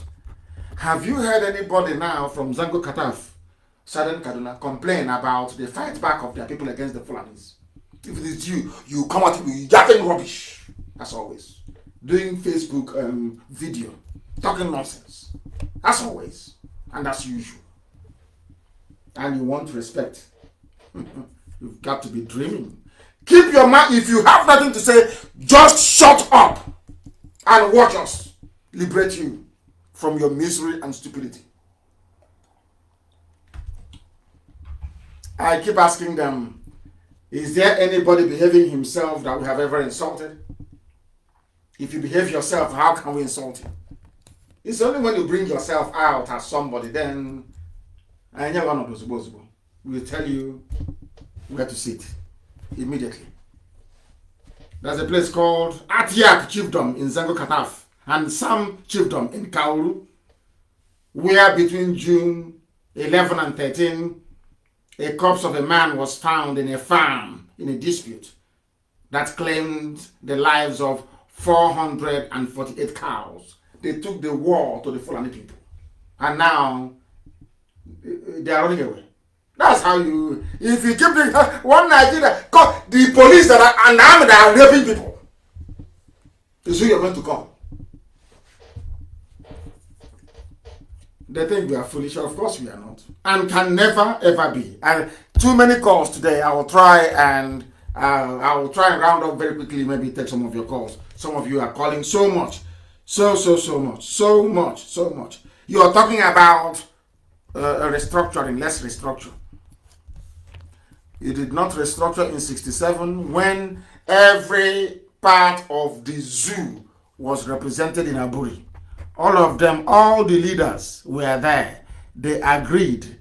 Nothing happened. Nothing came of it. Nothing. You had confab after confab, culminating in the one Jonathan had in 2014. The Fulani said no. And you said you're still saying that God told you it's going to happen. When? Oh dear. Let's continue. And as a consequence and as a result of the unbridled stupidity of those that call themselves Nigerians, 43% of the total population of poor people in the world will live in the zoo, in the damnable zoological republic. That is the gift of the Fulanis to you. The Fulanis have now given you a gift. 43% of the world, the global population of poor people will live in the zoo until according to World Bank. This is from the World Bank. All in Africa, no, in three countries actually, in India, in Nigeria, and in Congo. Anywhere you see bad news, you will see the name Nigeria. Anywhere, which is to show you that God has never been with Nigeria. Never. God did not create Nigeria. Never did and can never. I don't know why some of them are graduates. I don't know why they struggle to understand this. I don't know why they struggle to understand it. The projection came after the Washington-based development lender, the World Bank, said on Monday that the pandemic could drive between 70 to 100 million people into extreme poverty in 2020 as the global economy faces its worst recession in 80 years. This is what you get when you put Fulani in power. Your life is a complete mess. A complete mess. Yes, as our people are writing from Facebook, Chima, and also, of course, you have attention seekers everywhere. If they don't come to make noise, how are corrupt politicians going to give them money for data? They must make noise. That is who they are. They must make noise. Always, they must make noise. The zoo is going to have their own fair share of poor people all over the world, only in the zoo. Tomorrow they will say, we are Nigerians and we are proud. Very, very sad indeed. Let me try and take people. A lot of people are calling. I don't know if at all they're paying attention. The caller on the phone, can you hear me? The caller on the phone, he cannot hear, he's not paying attention. The caller on the phone, can you hear me? Yes, I can hear you. Good evening. Good evening to you. What is your name and where are you calling from? Good evening. My name is Henry Nnabugu or Uche Nnabugu. I'm calling you from Southeast London. Thank you very much. Please go ahead. Okay. Well, first of all, I'm just so elated tonight, talking to you directly.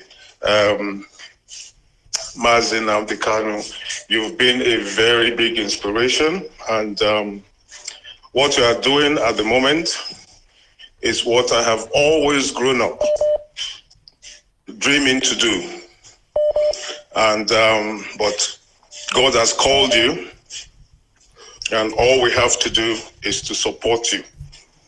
And if you mark my name, you will find that I've always been supporting you. I'm supporting you, and we're in this battle together. So the least we can do is to keep praying for you, fighting for you the best we can. I'm very happy to talk to you tonight, just to encourage you, to let you know, I know that the Spirit of God is with you. So it's not that I can't do anymore, but just to let you know that you are not alone. We're all behind you. This is what we all want. Thank you. Are you hearing me? Loud the world, not just me, the whole world is listening. Over 1 million people are listening. That I know, for conservatively speaking, of course. Please go ahead. I'm very happy talking to you. You're my brother. And, I'm just so overwhelmed that I can get through to you and actually talk to you directly. I'm so happy. And after this, I'll be finding a way to get through to you. There are things that I need to talk to you about, which are not really for, general or public. Try and call back immediately after this very broadcast. You call me back and I will take your call and we shall discuss. Thank you very much, okay, Uche. Thank you for calling. I just say one thing of course you may. Go, please, Basil. Go ahead. Okay. Now, about your guest tonight, your prophetess guest from the US. Our prophetess, not just mine. She belongs to all of us. All of us. All right. Our prophetess guest tonight. First of all, I appreciate you for being such an open-minded person. You have demonstrated tonight, that against what people are saying about you, you are open to diverse opinion. You listen to everyone. You're not just imposing, your beliefs or thoughts, but, you listen to other arguments. Of course. My view is this. That woman, and a lot of people are like that. I'm not trying to discredit anyone, but people kind of like reason something out, have an opinion, and they want to put it on God to give it some weight. Do you understand? Now, is that what you think she's doing? Well, I am 100% sure about that. See, in the Bible, God never used any prophetess. There is no woman prophet in the Bible. Read the whole Bible from Genesis to Revelation. You will not find one. What they will tell you when you ask them is that, what about Deborah? Deborah was a judge, not a prophet. And when God appointed Deborah as a judge over Israel, he said to them that it was as a punishment to the men of Israel who were disobedient to him, so that you know that it wasn't really in God's plan that a woman should be a prophet. Do you understand? Yeah, I'm listening to you. I'm not a theologian, so I'm not an expert in that very field. Okay. But I'm willing to learn from you, please. Teach me. I want to learn. Without prejudice to our prophetess guest tonight, a lot of religious jobbers, that's what I call them, they are jobbers, right, would, reason out something or think of something, think an alternative to Biafra, which they are scared of. I know these people very well, believe me. I know them very well. They are so scared of Biafra and they're thinking, okay, what is the alternative? What next alternative can we offer them? And by the way, you are actually right. You're actually right. The prophetess was a title that was given in recognition, not that because it is actually in parentheses. So not that you have somebody called a prophetess. Nobody was called a prophetess. That I've seen it now. Nobody was called. It's just a term of endearment. There is no such thing. I can tell you that. They have all these followers and all that because our people, or should we say their people, are just such people who are always looking for the easy way out of everything. They have this escapist attitude where they just believe in this ecclesiastical, divine intervention in their life. So whoever puts themselves forward as coming from God, they all, go there and, just obey them and listen to them. Can I ask you a question? I believe you go to work every day. Is that correct? Are you a student? Do you go to work? Well, I am a compliance consultant. I'm a lawyer. Oh, very good. By training. Now, if you don't go to work, will you get paid? Sorry, what did you say? If you don't go to work, will you get paid? Will you get paid? If you don't work, will you get paid? Of course you will. Of course you will. You will not. No. You will not get paid. So that even though God has a plan for you, has a job for you, you actually need to go to work in order for you to get paid. Is that correct? Exactly. Okay. I'm just asking. You're right. You're absolutely correct. But here, in Nigeria or Niger area, they don't want to work to get paid. So whoever can tell them that they can get paid without working, they will all come to that person, and the person will end up, taking from them collecting the few they have. Collecting the few they have. Exactly. Very sad indeed. That's what's going on there. And whoever talk to me, wants my dear brother, please talk to me again after this very program. Let me take this very call that is coming. Try and speak to me after this program. The caller on the line, can you hear me? He is not paying attention. The caller on the line, can you hear me? For the last time, can you hear me? No, they're not paying attention. The caller on the line, can you hear me, please? The caller on the phone is not paying attention. The next caller, can you hear me? Hello. Yes, please, your name and where you're calling from? My name is Obinna Wankwo. I'm calling from London. Hey, you people have woken up in the UK all of a sudden. Please go ahead, Obinna. The word is Nnamdi, I'm very proud of you, because I'm from Umuahia. Oh, wonderful. A blessed land. Wonderful. Thank you very much. Yes.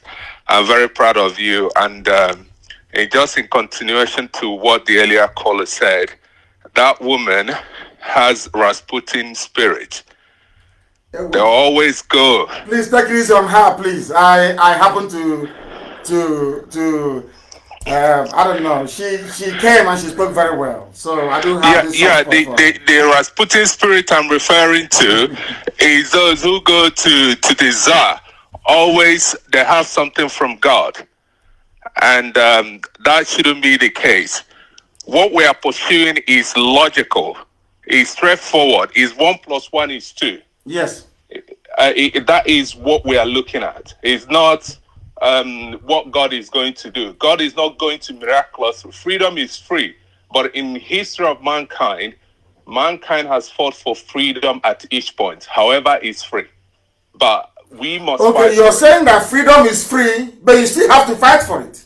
You still have to fight for it. Even in Cuba, it took 5 years, 5 years plus for them to get a Cuban revolution. You still have to fight for freedom. It's not just free, but you still have to fight to obtain freedom. But let me ask you, let's have this conversation now. Do you think that, let's put it this way, so anything designed to kind of, do you believe that even within the present condition of the zoo, that any devolution of power is some kind of freedom fighting as well? Do you believe in that? No. Even restructuring? No. It is not? No, it would never work. Okay, go ahead. Restructuring will never work. Restructuring is not the path of freedom that will liberate Nigeria. Everyone got to go back to their region, to their villages, to their hamlets, to build from the bottom up. Oh, okay. If in the future, if people decide by way of enlightenment and attainment, if people decide to join together, let them decide in the future. But at the current moment, freedom means total freedom. So it is a focus we ought to have. And your broadcast, I always rush, whatever I'm doing, to listen to it. We got to be focused to freedom. And there is not just, I have a lot of people from Oduduwa, very important men in England. When I speak to them, what they said to me, what Nnamdi has been saying is absolutely true. Whatever Nnamdi says is correct. In fact, we are making more inroads within Oduduwa and other, even the houses, than we are making. It's like we are becoming a bit stagnant within the Biafran region. But the message is getting deeper and deeper in Oduduwa, in the north, and even in Ghana, Ghanaians, people are opening their eyes. So keep to what you're doing. That is the right track. We can never lose focus. The zoo is shaking. It's rocking, isn't it? It is vibrating. It is rocking. It is rocking because the seed is growing. It is rocking. It's shaking. So we can never lose focus. People who want one Nigeria, when everything is set and done, they can go back to wherever they want. But you're comfortable in England. Why would somebody as comfortable as you are in England be concerned about freedom back in Biafra land? Why? Why don't you just give up and say, like those in some of them in Abuja and Lagos, and say, to hell with it, I'm in England? Because my homeland is Biafra. That is where my ancestors were born. That is my homeland. And the freedom of my people, the freedom to go to their farmlands, the ancient farmlands, to go to, in my dialect, they call it go to Uhu and go to ancient home. It is something that is our right, and we can never lose sight of that. England, my children and my grandchildren are not English. As much as they were born here, they are raised here, but still there is a place called Uhu. You should understand what I'm talking about. Of course, yes. Homestead, where you come from, yes. Your roots, where you came from. So that is why we must fight for Biafra to come to pass. Thank you very much, my dear brother. I am very grateful. Thank you very, very much for that. The caller on the line, can you hear me now? Somebody's on the line, they don't speak. Can you hear me? +7. Can you hear me? Not serious. The caller on the line, can you hear me? Yes, good evening, I can hear you. Mr. Nnamdi Kanu. Thank you. Please raise your voice. Come away from your system and raise your voice, please. Your name and where you're calling from. Okay, my name is Isioma Emmanuel Ejimadu Anele. I am from Imo State. Hello? I'm listening to you. The world is listening. Please go ahead. We are all listening to you. Hello? Go ahead. Yes, I've been trying to reach you. Even the other day I tried to call in, but I couldn't get you because there's a lot of callers. I'm calling today just to make a point on what the prophetess said. I listened very carefully to what she said. First of all, sorry to sorry to take you back. I live in France, in Pau. So I am a singer-songwriter. I sing in a church, and I see a lot of people who call themselves prophetess here. And most of these people, they are Yorubas and all that.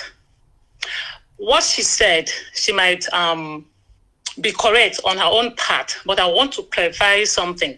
There is nothing like prophetess, even in my Bible. Are you serious? Yes. But how about this very part in Exodus, where it says, and Miriam prophesied, and Miriam prophesied. Is that a different translation? Is it a translation, or is it called translation?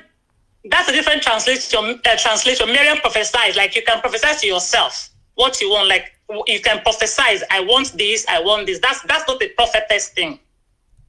Miriam prophesies. It's a different translation. Now, this woman that have come to say these things, all we want is Biafra. We want Biafra to come. We don't want restructuring or one Nigeria. These things she saw is at the past. I will put it on her that she might have seen something from the devil, because devil also give visions. Devil give bad visions to people of God. Yes. Devil does that, because if it's from God truly, God will send it to people, someone like you who is a freedom fighter. God will send that same vision to the Nigerian government, who are the bad people. God will send that vision to someone, or maybe to Aisha Buhari, so that he will open their eyes and see if he will tell them that this is what I want, this is what should have been. This is but what they have seen it, my dear sister. They have seen the vision. They have seen that vision is division. The vision they are seeing is division. And that's what they're running from. That's why they don't want the structure either. They don't want anything to tamper with the zoo. They are seeing the vision, and that vision is division. Go ahead, please. Exactly, sir. So that woman, to me, I think is wrong. What she saw was not the correct thing. What she should be seeing now, that's why I made the comment. She should go back and pray and ask God to show her correctly what she saw, because that is not the great thing. What she should be seeing now is Biafran freedom and how Nigeria is going to be destroyed. Because God is at the edge, that because God he has turned back on Nigeria already. Because I see it also in my visions also. I see things about Nigeria, which I can't come on, I don't want to be saying it, but I know that that is not the right thing from God. So we shouldn't listen to that woman, because some people are like that. I'm sorry to say, I'm not castigating her. Some people are like that. They all use charms and juju to do all this prophetess thing, and, just to get money from people, to prophesy to you, they'll tell you this, you become this. That is all a lie. Thank you, sir. Thank you very much, my dear sister. Thank you very, very much for that. An eye-opener, if I may say. The caller on the line, can you hear me? I have a caller on the line. Can you hear me? No. The caller on the line, can you hear me? Yeah, I can hear you. Thank you very much. I'm calling from Las Vegas, Nevada. From Las Vegas. In Abacha and Las Vegas. Are you doing gambling? I can't do gambling. I know in Vegas they don't have gambling. Please, your name once again, if you may. My name is Chimo Oduze Mazinalika. Oduze, welcome. Thank you very much. Please go ahead. Yes, like what our prophet has said, if God so loved Nigeria that he has been giving us Obasanjo, Gowon, Buhari, even our brother Jonathan. Now, this kind of love you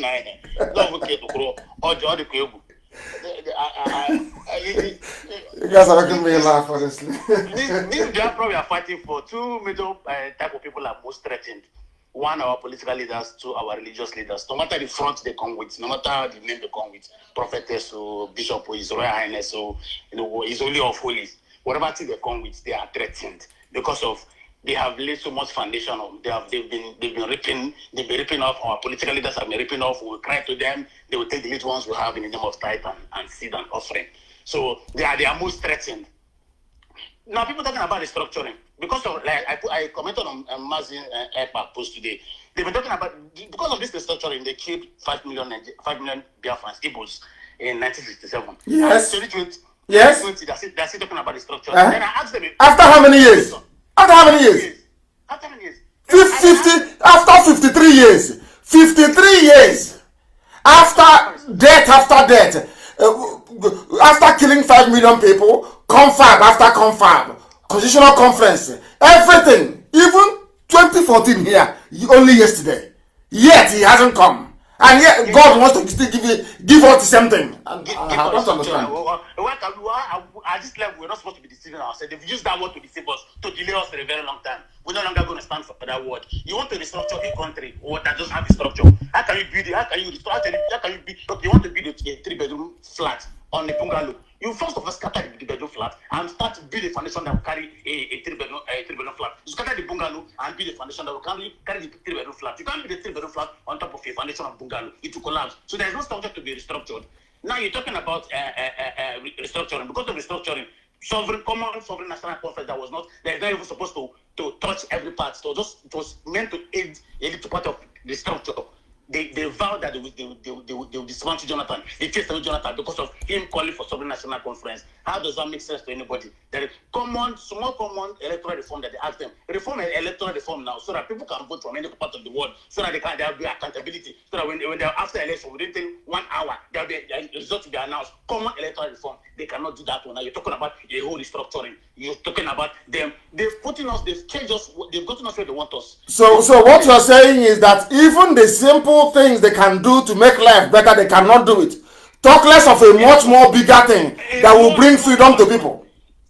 Common electoral reform. Common time, this little one, they cannot do it. And you're talking about collapsing a nation. The structure they take away the oil wealth from Dantata, take away the oil wealth from Arakija. That is the structure we're talking about. You're taking away the oil wealth from them. And you want to restructure that. You want us to sit down and listen to you. You want to give the Southeastern region economic independence. That is the structure we're talking about. It cannot work. It can never work. Nobody's talking about a structure. We're talking about a total decimation, total destruction of that evil jungle, evil forest they call a country. After 60 years of independence, there's no electricity. There's no common running water. You want to restructure. Restructure what? Prophetess come and give prophet. We should stop listening to these people. There's one person God has given out to us, which is Nnamdi Kanu. Then they know. Then they are doing every nonsense. Prophetess, we have decimated our prophecy here. Mas, thank you so much. God bless you for what you've been doing. Thank you very much, and bless you too, my dear brother from Nevada, from Las Vegas. But he is not in a casino gambling away his life. He is working very, very hard to sustain himself and his family, and also to support this very effort we're making to free everybody. I saw somewhere in the Bible, I saw somewhere, and Miriam the prophetess, the sister of Aaron. I don't understand this one anymore. This is another, because I've been going through the various translations. That is why if they can harmonize all these things to make life easier. In some Bibles, there is no female prophetess, depending on the church you're going to. And in some other ones, there are. So they need to harmonize this, so to be very clear. I'm looking at it here. I think Exodus 15, 20. And Miriam the prophetess, the sister of Aaron. This is another translation. It's also, oh my goodness, it's so confusing sometimes. Thank you very much. I don't know who else is on the line. People are calling today. Let us try and take their calls if they want to speak to us. The caller on the line, can you hear me? Yes, please, your name and where you're calling from. Thank you very much. My name is Nnamdi Kanu. I'm calling from Iguacha. From Iguacha, our capital. Please go ahead. Yes, sir. Thank you very much, sir. Sir, I've been listening to what the prophetess has been saying, and frankly speaking, I'm not convinced anywhere of everything that she has said. So you can't take away anything from what she said? You don't believe her? Yes. One bit, not even a single word from her. Because I don't understand why God will allow. Let me say this. These are not. Let me say that Biafra did not die, but 5 million people died. Why will God allow 5 million people, innocent people, children? I have seen the children, innocent children, from a year, 2 years, and 5 years and 7 years. What were their offense? That God will allow them to die, to suffer such pain. I'm so pained in my heart. Because I don't know, why would God allow such thing? to know that to answer, does human being create a nation? Just answer the simple question. I've not seen, I've Googled, I've searched in YouTube, in Google to know if there's a place that human being will create a nation. I'm not seen that short answer. It doesn't exist. There is nowhere in the history of man except Africa that a human being can come and be credited with it. Do you know what insult that is? Do you know how insulting it is? Oh my goodness. That a man, a fellow human being created a country for you. Kai, come on. That's terrible. I was so ashamed for her to even speak of such. Because I don't understand in a place where in Africa we exalt insult. We exalt it in a way that I think God how can I be bearing a name that a prostitute, a concubine, not even a wife, but a concubine of a murderer will give me, and I can never accept it. I can never ever accept it. I don't know how to comprehend this. I've researched after all of it. I've researched everywhere, but I don't see where a human being can create a nation. Now he's telling us that we should allow the God to our God, not my own God, not Elohim, to take care of every other saboteur. Maybe the people that are fighting against us. The same Fulani people are butchering our sisters, our mothers, killing their part in forest. I was a witness. I'm telling you, when I was 7 years old, I was a witness to an attempted rape to my own mother. Hey, your own mother? I'm telling you this. If I lie, the Elohim takes my life midnight. I said my own mother. We lived in north. We lived in Tapa, in the north. We went to buy a village to buy bitter leaf because that was my mother's business. A full animal that was supposed to cross a particular river, just a small river. The man just stood there. We are staring at my mother, just direct into her eye. Yeah. She started. We could not cross, and the man could not cross. So when the man let her cross, she with his knife, she attempted to rape my own very front. I was 7 years old out of them. I know how I fought. I know I almost sustained injury because of that. Very sad. So how can somebody tell me to live in the same country without that? It's not possible. These people are moronic serial killers. This is what they do for life. This is what they believe. You cannot stay in the same country with this. It's not possible for me to live in the same country with this kind of people. I understand, my dear brother. I understand what you're saying completely and totally. I do understand, and thank you very much for calling. There was a sister of ours on my Facebook page, actually, Ngozi Obi. She made a comment. She said that Mbaka is also a prophet. He predicted that things will be good with the coming of Buhari. Hey, God. People are me. Mbaka is also a prophet. This one from UK. They are everywhere this evening. The caller on the phone, can you hear me? The caller on the phone, can you hear me? I wish they can. The caller on the phone, can you hear me? No. The caller on the phone, can you hear me? Please, your name and where you're calling from. My name is Onyeka Chinwakweze. I am calling from Toronto, Canada. Thank you. Please go ahead. Mazi, my able leader, I will start today by saying a word of prayer first for you. And my prayer for you is, when you move from one nation to the other, God will suffer no man to harm you. Yes, sir. Every door that you knock that will be productive in the coming of Biafra will open wide for you. Yes, sir. Now, I want to say just two things for the sake of time. Number one is that I want to appreciate the fact that you took today's program to the Sumambo room, the highest, the peak, by allowing somebody who is not even a Biafran to talk, especially somebody who goes by the name prophetess. It goes a long way to demonstrate the fact that we in IPOB are very democratic in nature and we welcome opinions, especially when they are very constructive. Of course.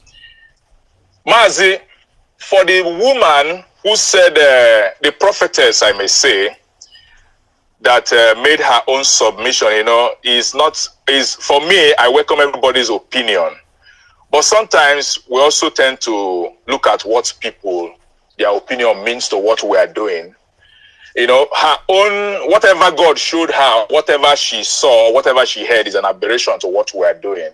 And personally, I don't welcome it. Because somebody wrote succinctly and said, what God revealed to People's General, Demego Ojukwu, as far back as 1967 is what the prophetess is saying in 2020. Wow. My visionary leader, this is a belated vision. Wow. Because the Biafra of 1967 can never be the same as the Biafra of 2020. Rather, it is a bitter reminder of the irreconcilable mistake of the zoological leaders. We are many years ahead of the enemies. So forward ever and backward never. We will never go back. Amazing. This thing was written by Kazi Azubike. Wow. And my last. Hey, where are you? Don't tell me this line has crashed again. Has it? Hello? I think it has. It has crashed again. It crashed before. I can hear you, my leader. Oh, go ahead. Please go ahead. Go ahead. Yes. Go ahead, please. Yes. My last submission is, please, today's program is an unusual one because the kind of contributions I've heard today, I've not only learned from you, I've learned from many contributors. Me too. I've learned from all of you. Even the last one you said. Remember our brother here said, you cannot have restructuring where there is no structure. I'm in love with that quote. Oh my goodness, it's beautiful. Please, Mazi, please, use this platform to appeal to our people, not to only wait until you come on. We have various radio stations that they can call and educate us. The two people that spoke from London, they are very seasoned professionals. Yes. Every other person that has spoken have spoken very well. We need them to come to our radio, the USA radio, the South Africa, the Biafra land, and talk to our people. This platform is a citadel of learning.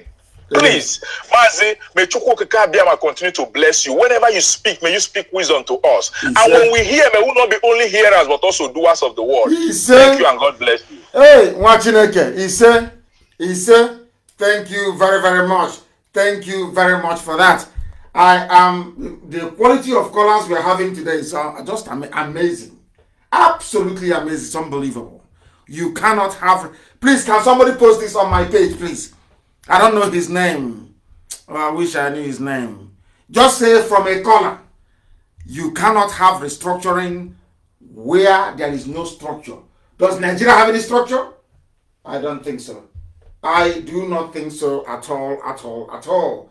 Don't tell me this phone has crashed. This is absolutely pathetic. Absolutely pathetic. It keeps crashing. I don't want to do bad market for them. For iPhone, but they're not doing very well. The caller on the phone, can you hear me? Yes, sir. Master, good evening, sir. Good evening to you. Your name and where you're calling from? I am Prince Samuel Ernest. I'm calling from Dakar, Senegal. Your name is Onyechukwu, not your Igbo name. I don't want to hear that again.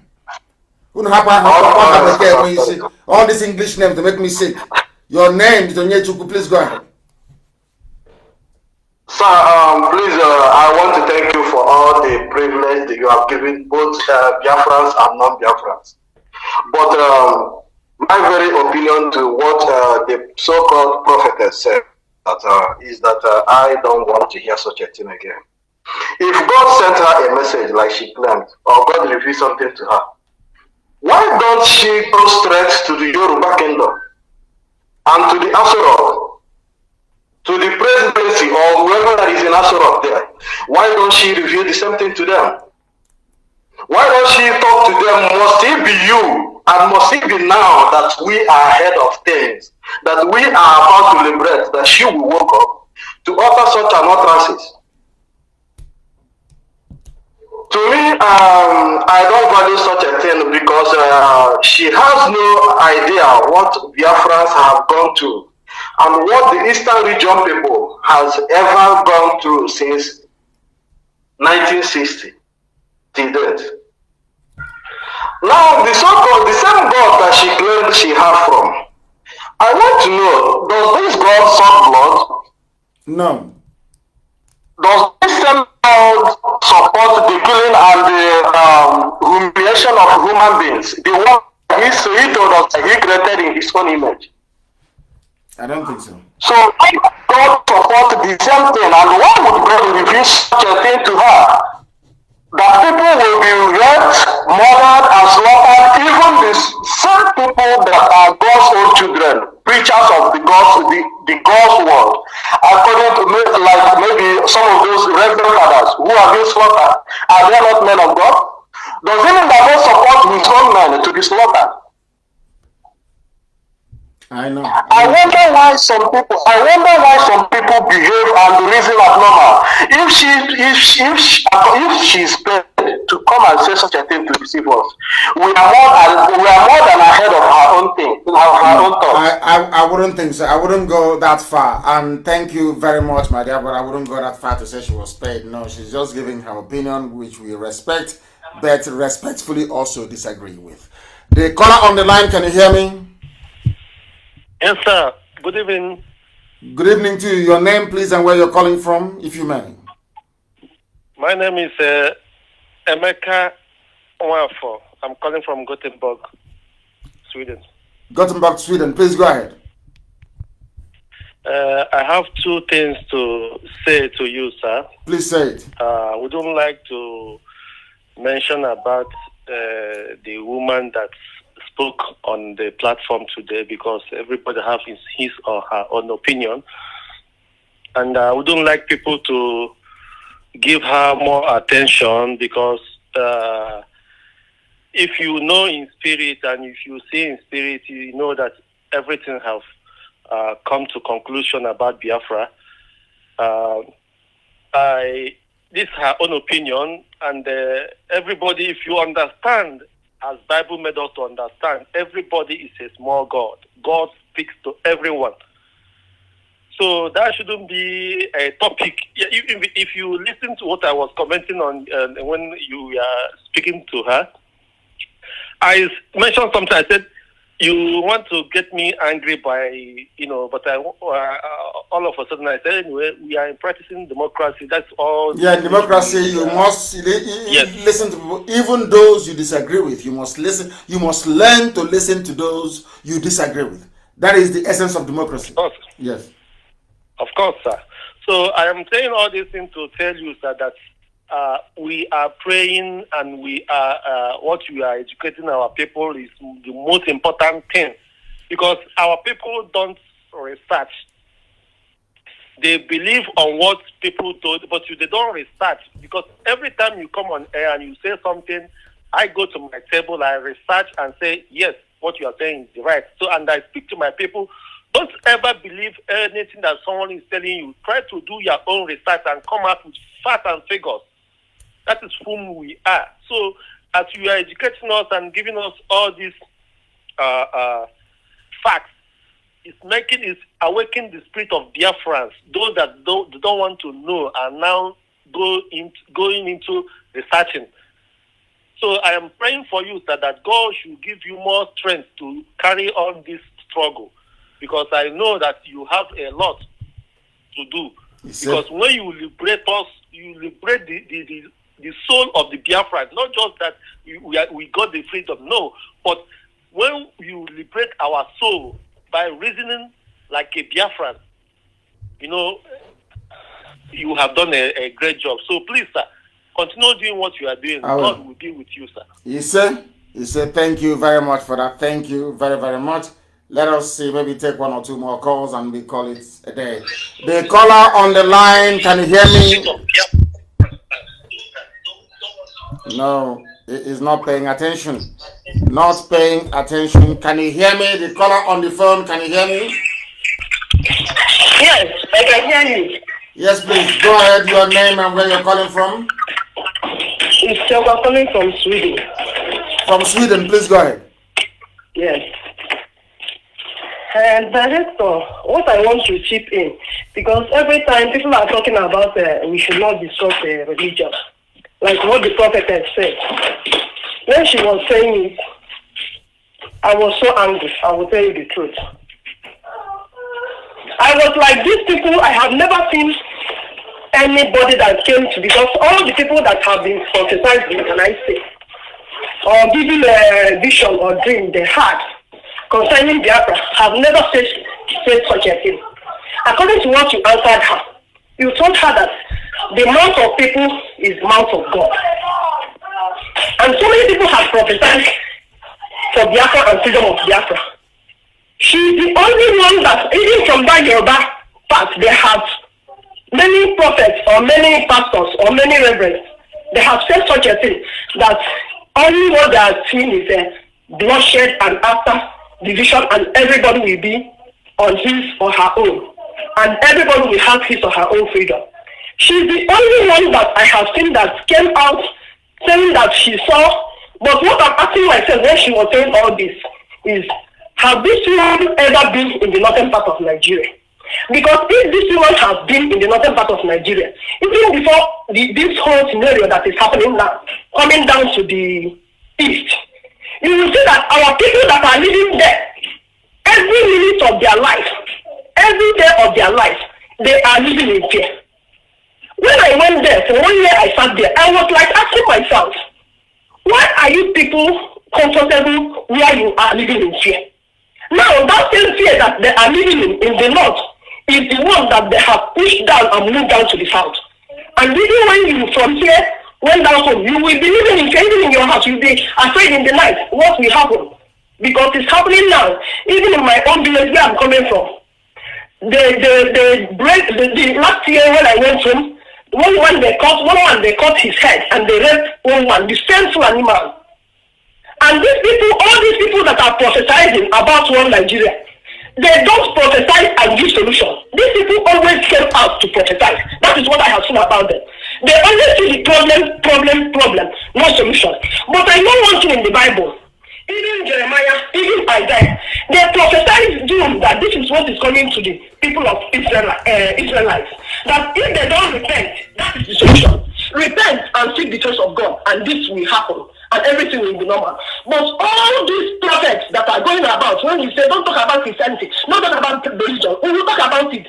The day you talk about Christianity, because you have stopped talking about this for a long time, even before, I think after the detention, when you came out, you never said something about religion.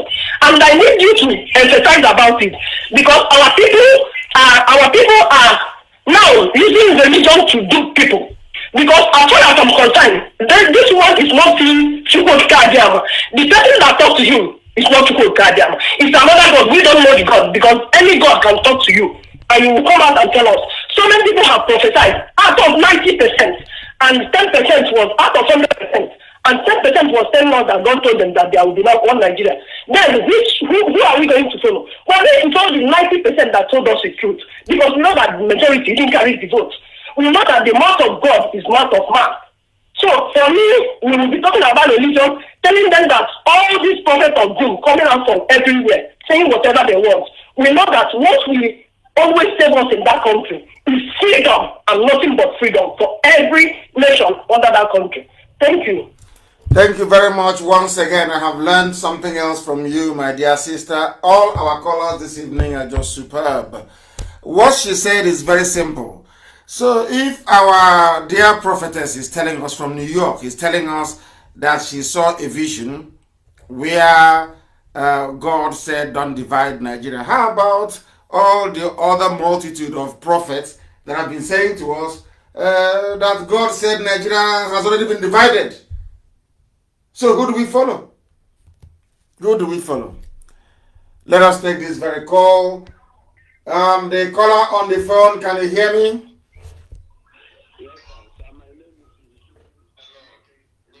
Izuchukwu, stay where you are. Izuchukwu, stay where you are. Let us take the caller on. Is this Sonny? Is that correct?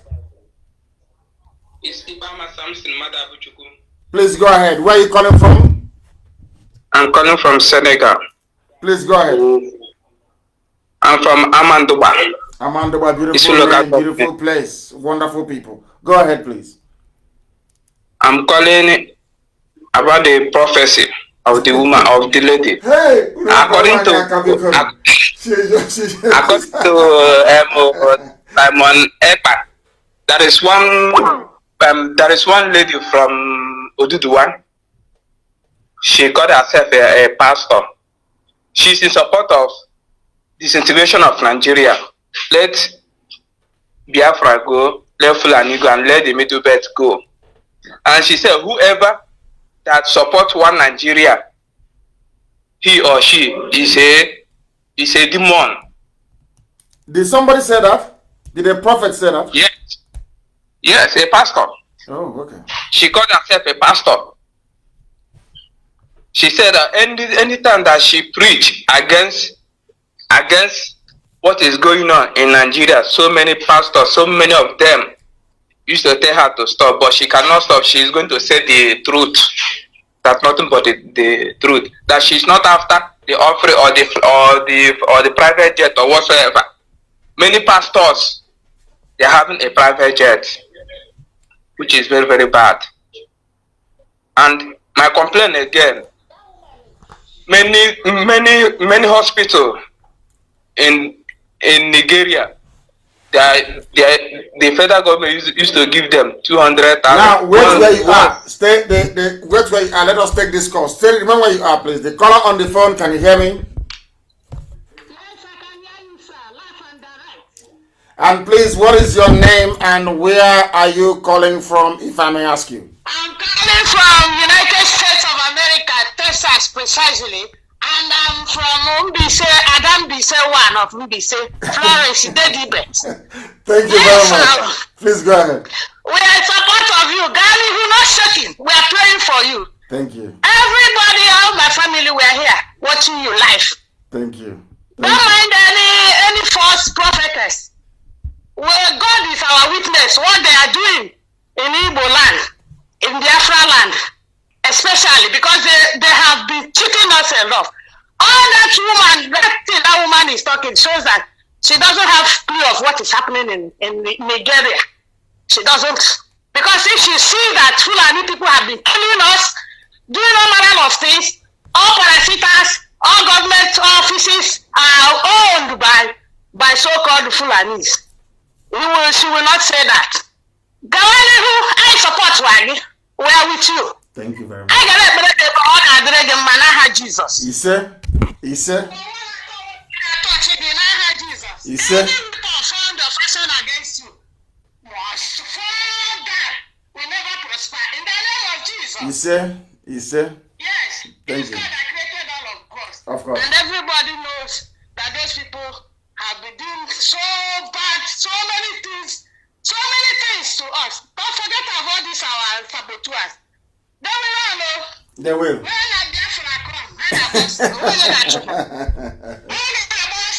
Of course they will. Thank you. Thank you, my dear sister.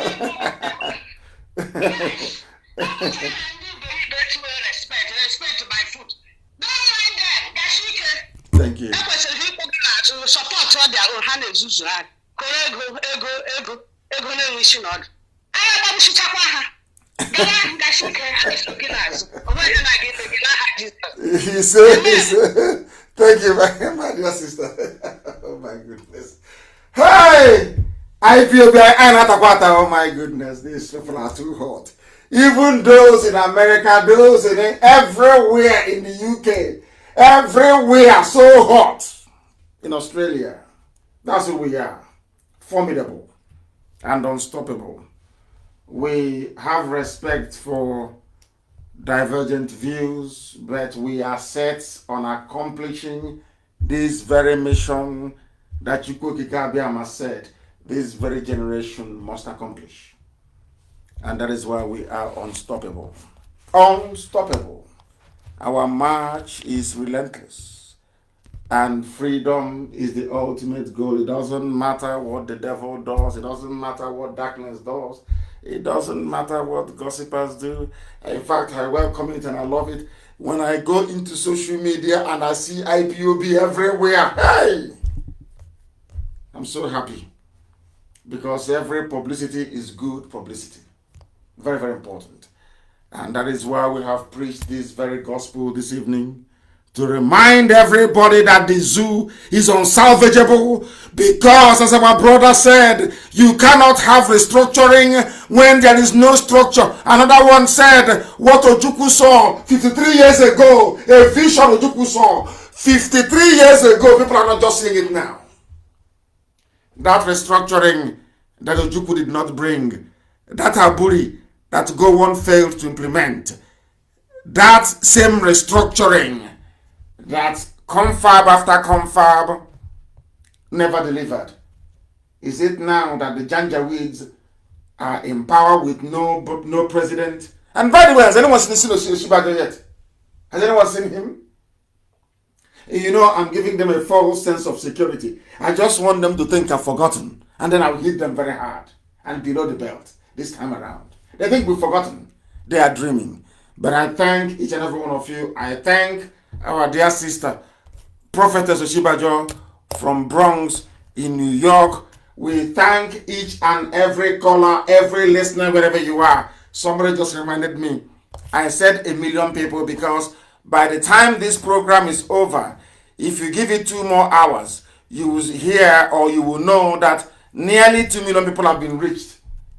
And out of that, nearly 1 million would have listened just via my page. I'm not talking about YouTube. I'm not talking about FM. I am not talking about satellite television. And I'm not talking about Radio Biafra app or tuning or Radio Garden and the rest of it. Everywhere around the world, people are waiting to embrace our freedom. And that is why we say that here, there is no subject that we cannot broach. There is nothing we cannot discuss. But I must say to our people that respect is reciprocal. Keep your mouth shut and nobody will talk about you. As for respect, we shall respect those that deserve it because, again, respect is reciprocal. If they respect us, we respect them. Respect for our elders is in our DNA.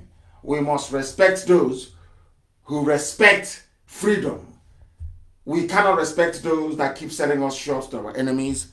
That is why our resoluteness can never be questioned. Allow me to repeat, we shall respect our elders. Yes, because I too, I am an elder. So we respect those who are older than us and those who are younger than us, but not when we are misbehaving. If I misbehave any day, I don't expect you to give me any respect. I expect hatred and venom in return. I don't even deserve pity. Because I know I would never fail. I know I would never, impossible. From now till the kingdom come, impossible. I can never. Impossible. Because I know my mission on this very earth. That is why we proclaim with every certainty, with every assuredness, and every conviction, for those who do not know, that to us, Biafra is much more than even freedom itself. Biafra is beyond the comprehension of mere mortals. To us, this family, this IPOB, Biafra is in fact our religion. And here on radio, Biafra is where we worship, because Elohim Adonai El Shaddai is our God. From me, from here, it is good evening.